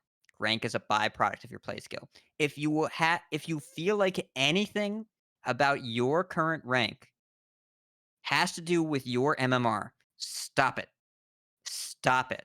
It nothing to do with the systems. Just play more and play better, and focus on learning. Don't worry about how the rank system works. Also, don't play my decks if you're trying to rank up. Yeah.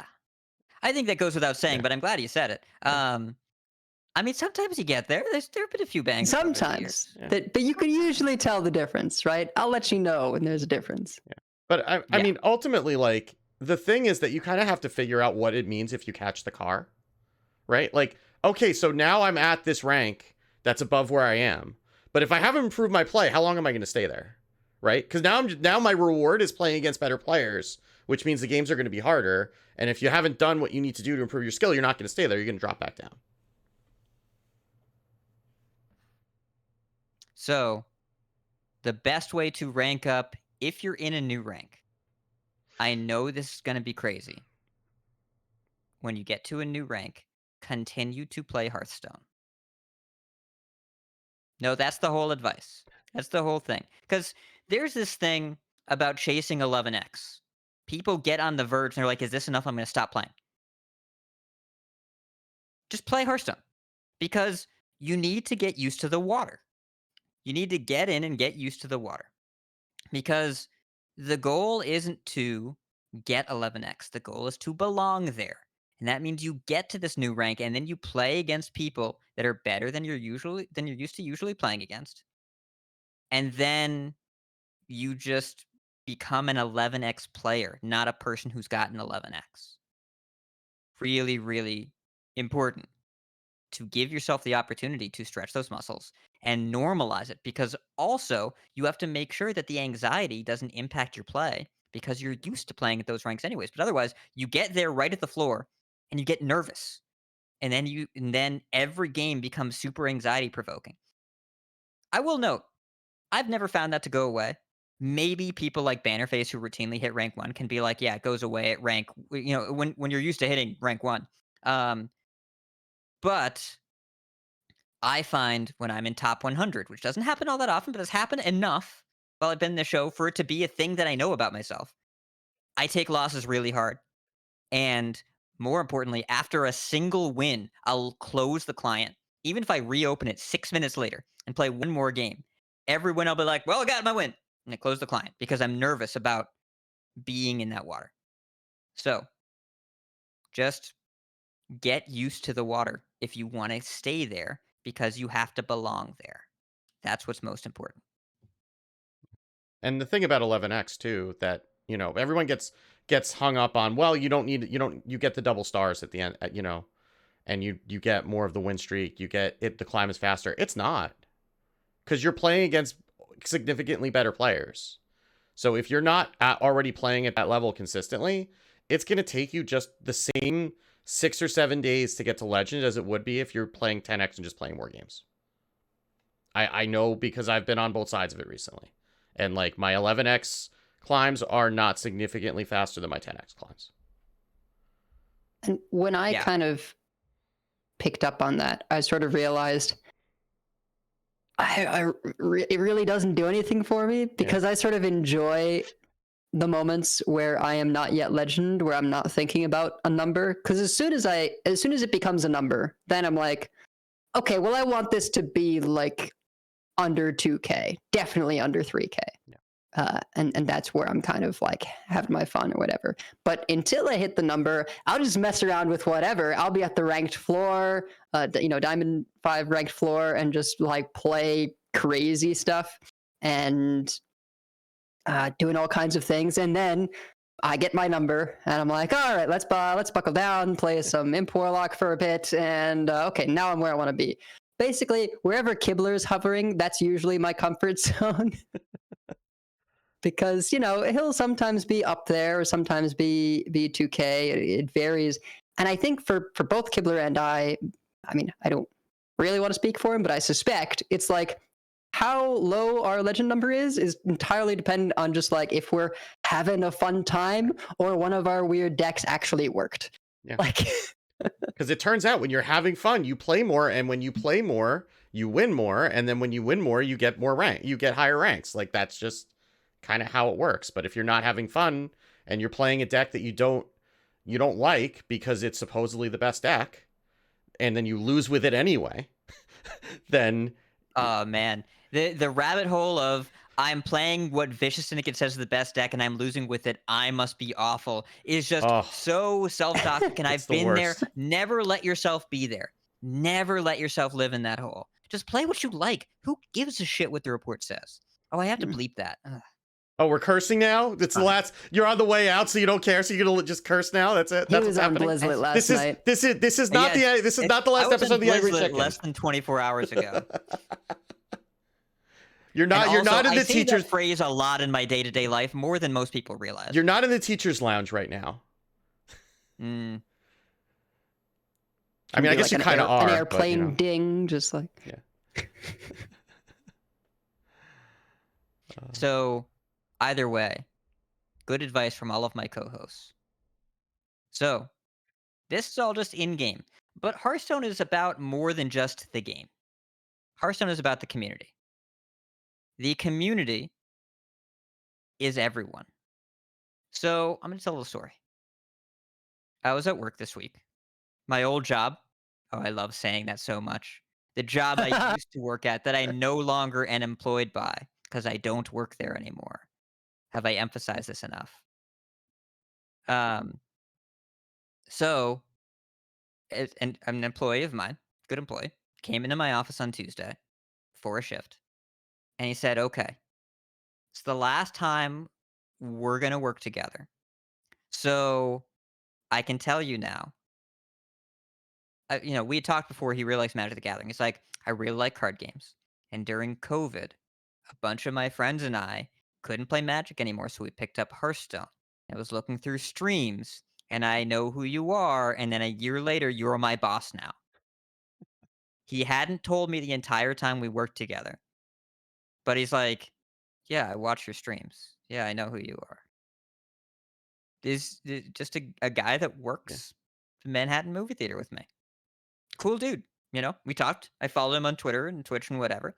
He's just like, yeah. He came in. It's like, I know who you are. Community manager. That's so cool. It's like, whoa, really, really, like. And so this is who Hearthstone is for. Hearthstone is for everybody. Everyone can be a Hearthstone player. You don't know, but also it doesn't matter because everyone just wants to interact or share enthusiasm around the game. People want to interact in a positive way. I have had so many incredibly positive interactions around this game. I have had a lot of interactions, period. But so many positive interactions. And I've had dinner with a lot of people that I've met through this podcast. I have met people at BlizzCon. Just, it's been a social outlet for me in a way. that has been really, really important at various times in my life. So overall, um, I think it's important to remember that people can be kind and want to be enthusiastic and connect and talk to each other about the game because the main way that we connect in a digital context is through digital means. Discord, Twitter, Reddit, the game, in game chat. And those are often dehumanizing and not very nuanced. But I will say that in my experience, a lot of people are kind and recognize effort, especially if you're able to find consensus instead of finding victory, air quotes victory.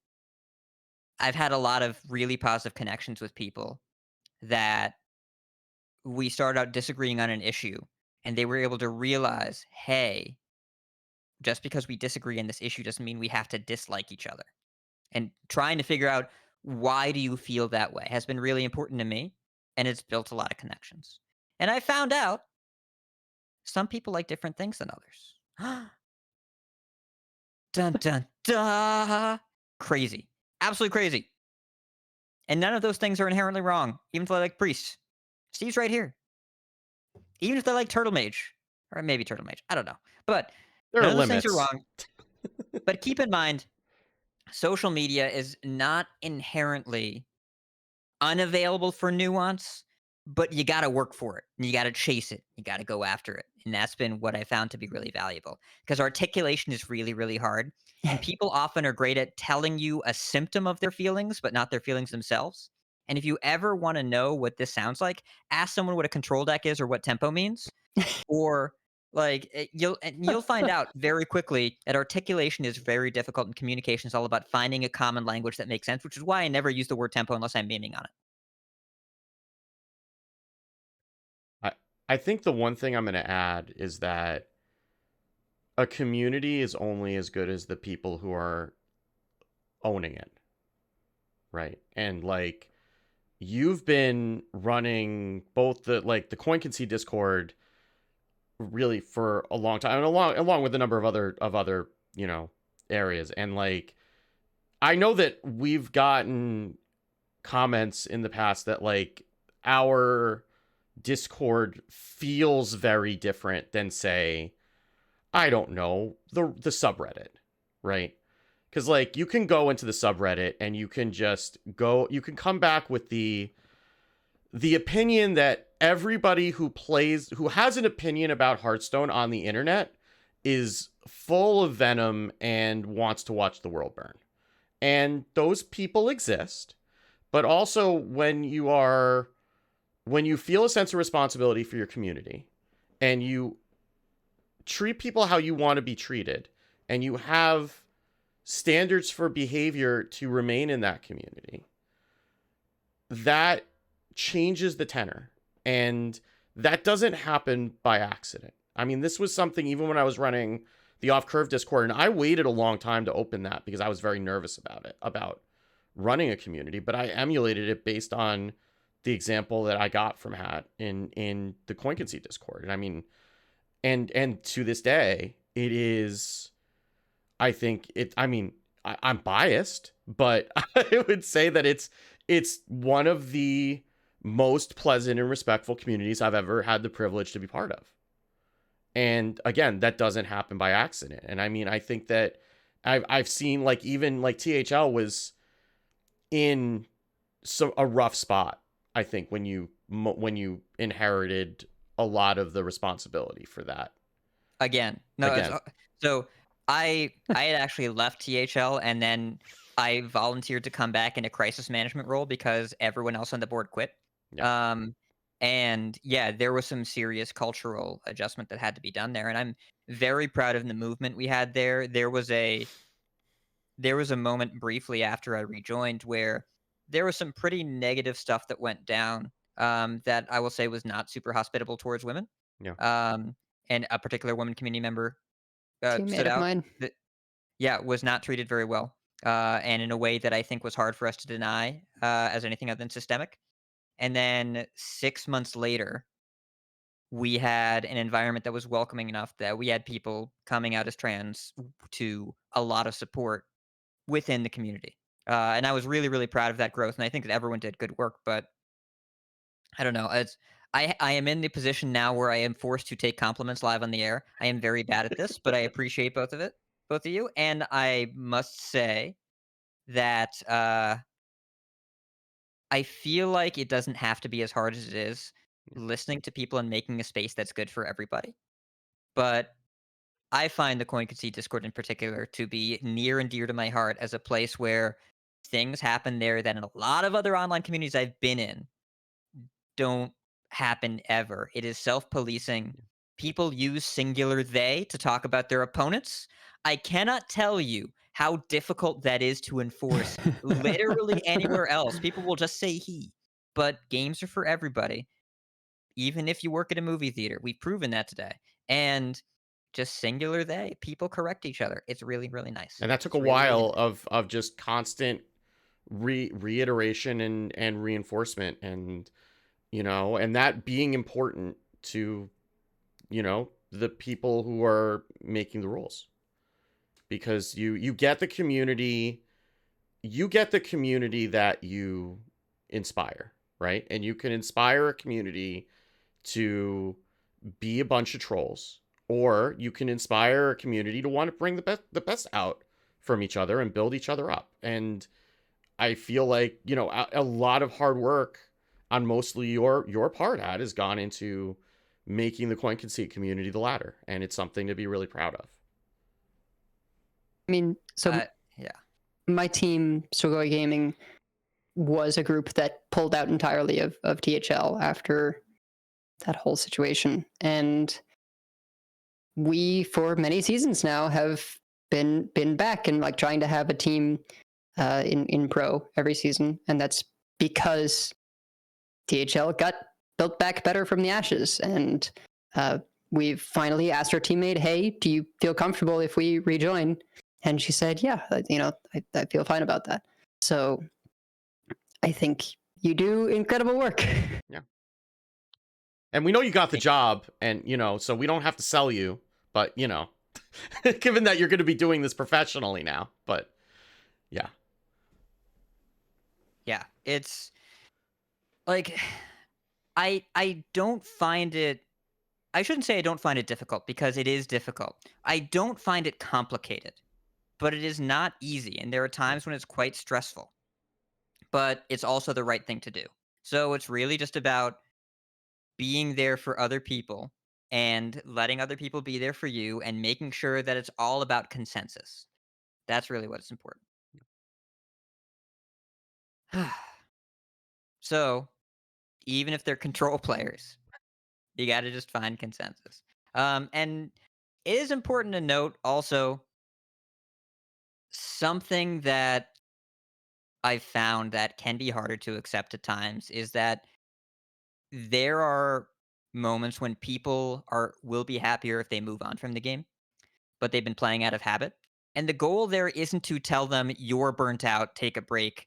It's to say, listen, you've been I don't know if you recognize how much frustration that you've been putting out into the universe here. Why don't you try a different approach or taking a step back? And there have been times when I've encouraged people, hey, maybe this game is a proxy for something else for you right now. Because it's been that way for me in the past. And maybe it's better off overall if you just take a little bit of time back. And some people take a step back and then they come back and they're like, oh, this is so much more fun now. Thank you for giving me the chance that I needed to give me the perspective, say I should take some time. Some people, they just change how they play. But some people take a break and say, the break taught me that it's time to go.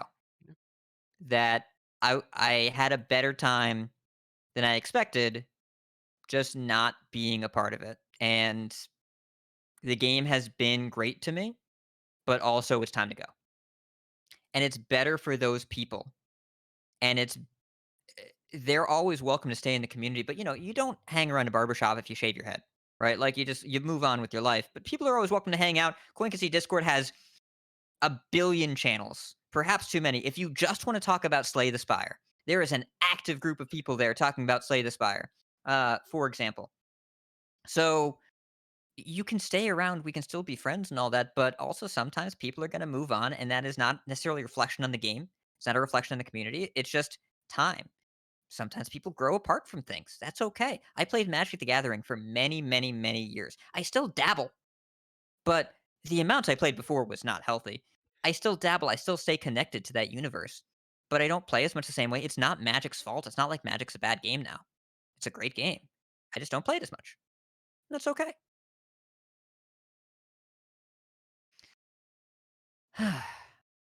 And One of also, these days, we'll have to important- get an EDH game going. We do need to do Yes. that. I keep looking, and I keep threatening to buy a precon and build a commander deck, but all my cards are too old. if we get That's enough fine. people in the same place, drafto. I'm gonna draft. Oh, I Oh. could borrow my brother's cube. I could do that. Ooh. Drafto. It's Okay, we for need those to. of you that don't know, by the way, in my Magic playing days, I was a much younger man, and I was a money draft fiend. 3-on-3 $10 money drafts until the event hall kicked us out. If they did, which they often didn't. The only time I ever got into the money in a Magic tournament was at a sealed pre-release. And then my prize for that was having to find my way back to my suburban campus from downtown Boston at 2:30 in the morning when they stop running the subways at midnight in Boston. So I got to pay like Yeah. $60-$70 to get back to my dorm. That which was still less than I won because it wasn't a very big prize pool event. But yeah, no, I would if we get to BlizzCon, I am up for drafting. I am completely up for that. I think my best Magic performance was top 8 at a PTQ in Michigan, where the judges, when they did the deck check, they were like, "We just want to say that we love your deck." I was like 16 or something. I couldn't decide between this like combo-y Rune Flare Trap deck, which is like it activated when your opponent drew 3 or more cards in their turn, and you dealt damage to them equal to the number of cards in their hand. And what I ended up doing was I just took those out of the combo deck, put them in my red deck wins for just like extra burn. Because there was this card that was really popular that I hated because it was $80 called Jace the Mind Sculptor. Ugh. But so anytime someone used, There were plenty of reasons to hate that card, by the way. anytime someone used the draw ability of this card, I would say, pay red mana, take damage equal to your hand size. They were not happy. So now we've learned the Edel origin story, which is you've been chasing the "We Love Your Deck" dragon ever since you were 16 years old. That's what's And happening. it was red deck wins with 3 Font of Mythos and 4 Rune Flare Traps, and it was epic. Wow. Well, back in your day, I guess. Also, this segues nicely to my final point in the community player base. Sometimes people are only looking to play in a specific way, and that choice is valid. Now, keep in mind, there's a balance here. Some people like to class main, some people only like to play aggro decks, whatever. As long as they're not saying this is the only correct way for the game to be designed, because that you push back on that, right? That's not correct. Everyone has their own choices. You can't like narrow the game down to a specific bucket and then say this is the thing that has to be good all the time because that's all I want to do. But there are people that really find joy only doing a specific thing, that really want to play one class or one way or whatever. Let them. It's a different perspective, and the game is richer for having it, as long as it's not bringing everything down. So yeah. And as for me, what have I learned about myself from Hearthstone? I have learned that I am more extroverted than I allowed myself to when I was much, much younger. I was not a social creature. In my teens, especially, as a family, there were some challenges growing up as teenagers in high school, as as happens in high school. Family did Myers-Briggs testing to try and understand each other because that was culturally accepted at the time. My thinking and introversion bars were off the charts. So I was extremely introverted. Now, anyone listening to the show is like, are you sure that was you? It was. Some days it still is. Some days I'll play offline, right? But after 16 years socializing customer service and a big part of this community, I feel like I've grown a lot as a person, and I just I wouldn't be me without you all. Wouldn't be that. Game has been a proxy for my feelings so many times, my performance so many times. Like when I'm having a rough time, I play worse and I feel worse about losses. Um, I win a lot more if I'm having fun. My favorite metas and best finishes have been the same, right? Because turns out people are happier when they're winning, and I am one of those things. Taking a step back when I'm not having fun makes the return that much better. Forcing it when I'm not having fun makes it that much worse. This is why I never could make it as a full-time streamer. Um, I just couldn't handle playing when I didn't like it. And I don't know if anyone should have to handle that. And I found that it made also social media harder on some days. And this is a lesson that I still have to learn is that I have to figure out how do I balance feeling good about the game, seeing people unhappy, because seeing people unhappy, my inclination is to fix it. Is to say, but what about this? What about that? And how do I manage seeing people unhappy when I'm enjoying myself and not feeling bad for them or bad about me? Am I wrong? Are they wrong? Who's going on? So I haven't figured out the answer to that yet, but I think the answer is probably the one I don't want to take. That is sometimes okay to log off Twitter. Sometimes. We'll see. We'll see how that goes. But the gaming community has given me meaning through the best and worst of times. The streams that I did during COVID kept me going. If I had not had those, I would not have had structure. I would have spiraled even further than I did. And the whole COVID era was terrifying as a person who worked at a movie theater chain. Terrifying. I didn't know what to do. I had no idea what my future was. And for what it's worth, I've been looking for a different job since then. Took me 3 years to find something. A lot of applications, a lot of interview process, some easier than others. And it's been a challenge. And if it was not for the strength of the community holding me up, I wouldn't have gotten to this point. Um, there have been some times, Edel, I think you were in that podcast where me and Bodicus both were. We were recording a bonus episode and it was offline. And Tito sent in a question asking about a silver lining.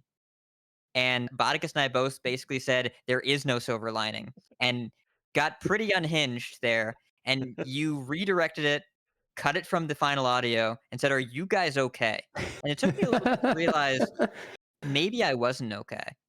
And it's like I went to my therapist and changed some stuff for a little while after that. And so like without without a friend who knew me to say, "Hey, this isn't right," the same way that I've talked about trying to help other people, I don't know what would have happened. But I don't have to worry about it because you all were here for me. By the way, no, I don't have the uncut version, so. No, So stop asking. that is long gone for good reason. Yeah. So that is what I've learned in a very small nutshell, quickly summarized. I could talk to anyone a lot more about this at length. And Tito's in chat. Tito, don't worry. It was a good question, and you asked it in a way that didn't need to be interpreted the way I took it. So don't worry about that. I'm not worried about the question. The thing that was troubled at that point was me, not the question. But anyway, Yeah. But before we wrap up the show, before you go out of this segment, I guess. So if you look in Discord, because I threw an MP3 that said "Don't play this yet" into chat. I have it while loaded on you're the talking. soundboard.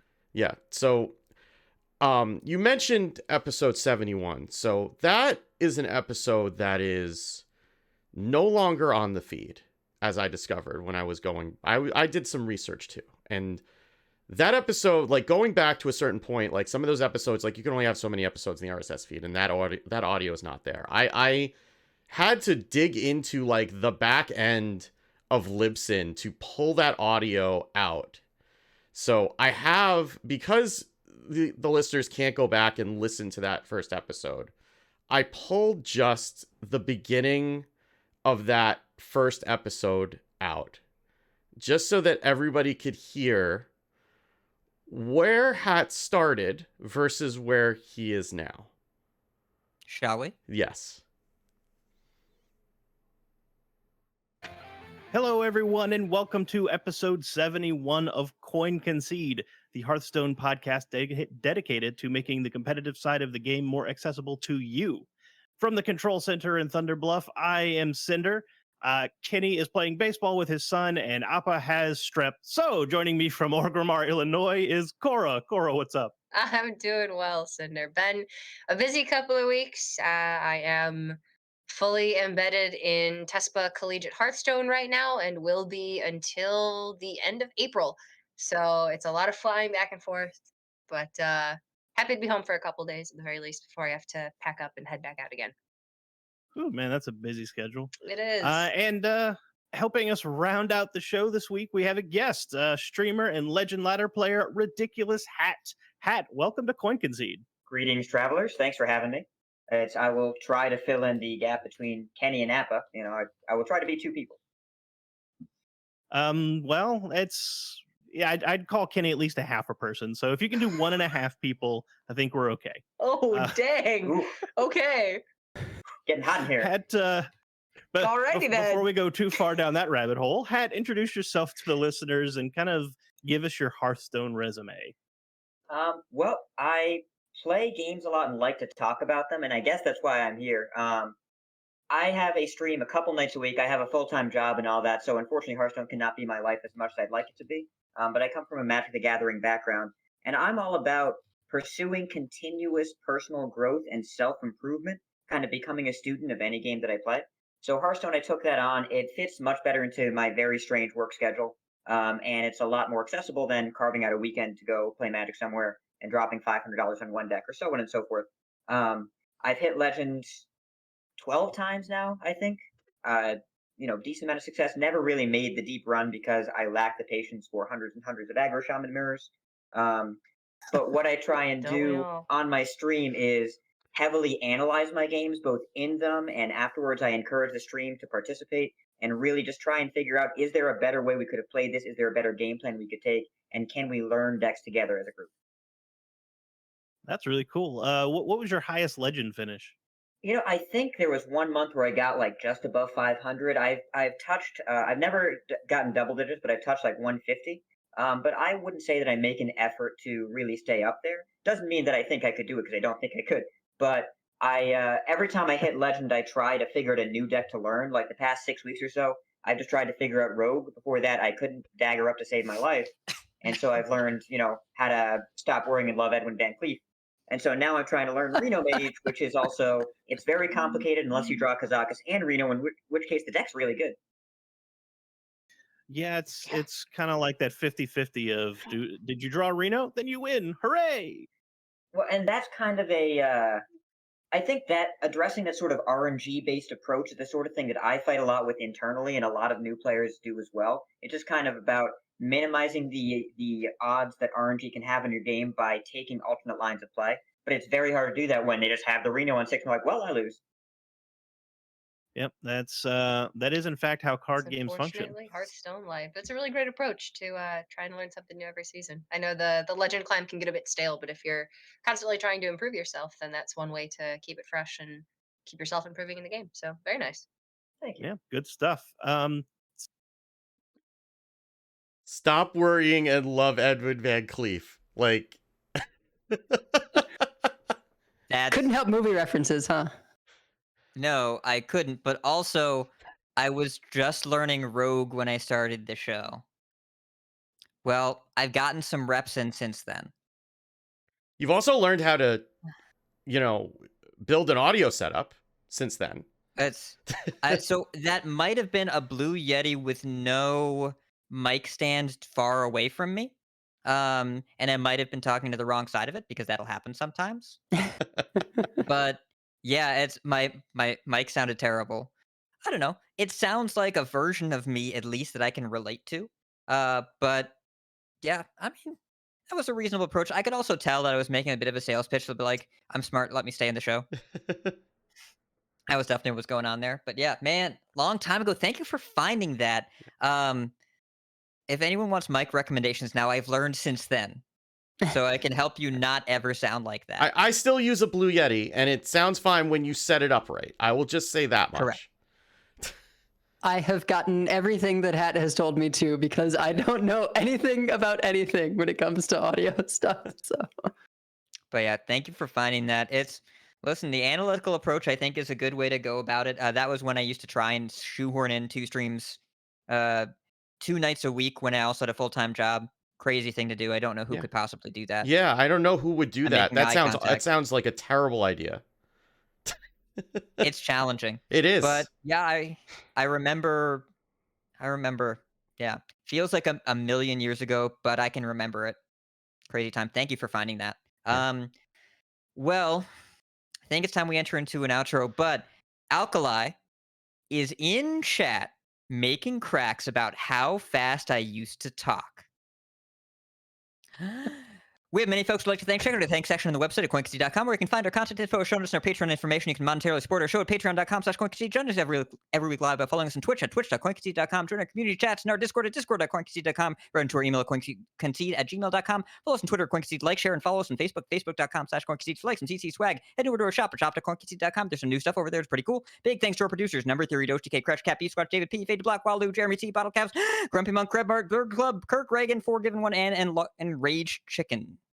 Edelweiss, have fun editing that if you want to. Enjoy that fast outro. Fine. That outro will not be that fast for a long time after. It's not happening. Nope. So, I'm out of breath now. What's going on with that? Also, any of you that listen on 2X, you'll miss me too, I'm sure. Well, they're not hearing anything else because their speakers just shorted out from trying to process all that. So yeah. So, thank you so much, everyone. Also, extra special thanks to Grey Lego and Mr. Bungalow, our subs for this week so far. Edelweiss, coin concedes. So I'm just gonna coin concede because I got thrown back this week. So I'm coin conceding to like the 2017 Philadelphia Hearthstone community because I found some old VODs from the Nerd Street Brotherly Brawl back then when I was like, newish in town and hadn't been competitive in anything for a while, and I joined some local Hearthstone tournaments bringing the weirdest crap and managed to win some of these events. This was like the group that eventually became, just the tavern I went to whenever they ran things. Des Adam was the innkeeper. And, oh yeah, Adam. And then we formed sort of the Philly Elite Four, or as the Facebook group was called, the Malfurion Boys plus Raisa, because I hated Druid so much. but they all were Druid enthusiasts. That was Royce, Blacksnap, and Freyas. So it was just tons of good times. And eventually, I kind of inherited the inn as things wound down after I came back from Israel. And being an innkeeper was like one of the coolest things that I got to do as like in terms of community involvement. I miss locals a lot, so I'm excited for when they bring them back, and hopefully I can build something here in Cleveland. Man, memories. I sent that video to Steffi, by the way. She's like, my red hair era. It was so long ago. Steve, what about you? Coin concedes? I'm going to coin concede to Alkali and just take good care of him. That's all I'm saying. Take good care of him. She'll be fine. Yeah. And, well, I'm going to coin concede. First of all, I'm going for the achievement run this week. Vicious didn't get rescheduled, so I can say I get to do 5 podcasts in 5 days this week. 1 per day.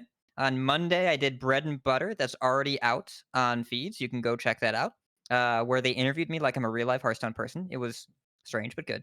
Tuesday was The Gamers In. Joss is moving, so I filled in on her show, which is really fun. Not a Hearthstone show. We just get to talk about video games. It's great. I like those. So just Ryan and I talked about like Case of the Golden Idol, which I'm going to go play after this, and Dave the Diver, which is really cool, and Redfall, which has It's not so great right now.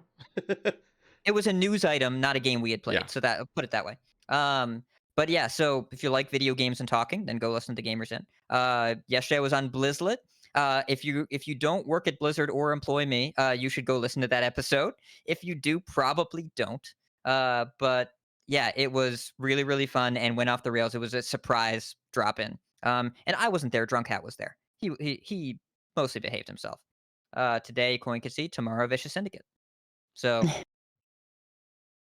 it's Smoke them while you got them.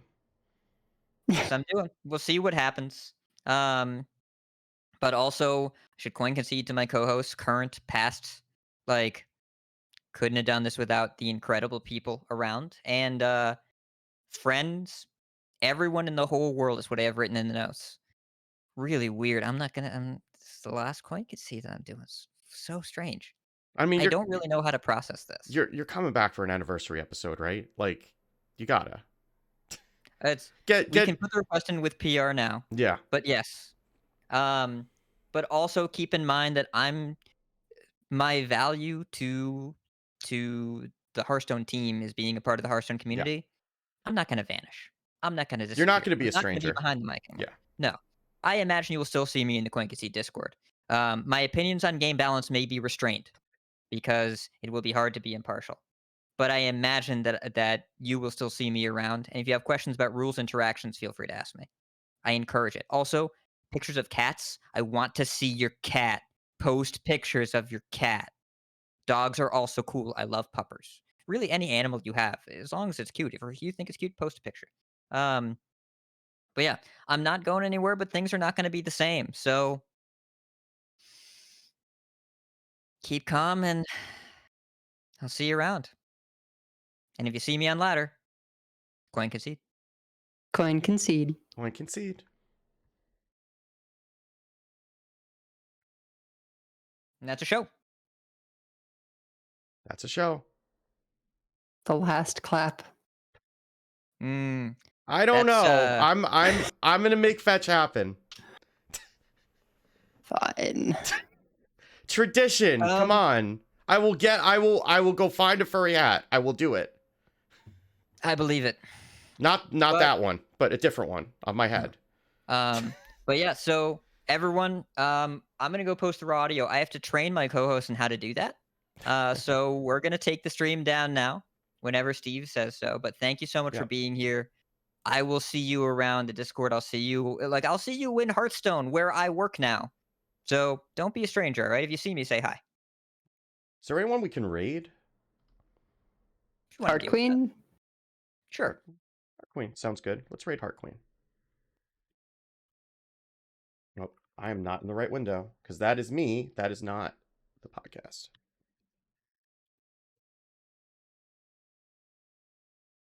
Do I have to do an @ I never do this with the slash raid. I don't know. That's gonna have to walk us I also don't know how to spell her username. That would be a good thing to check before I do that. Yeah, thank you everyone in chat. Appreciate it. Yeah. There we go. No, that didn't work. Okay. Oh my god. I see the problem is that I'm too emotional. I can't type now.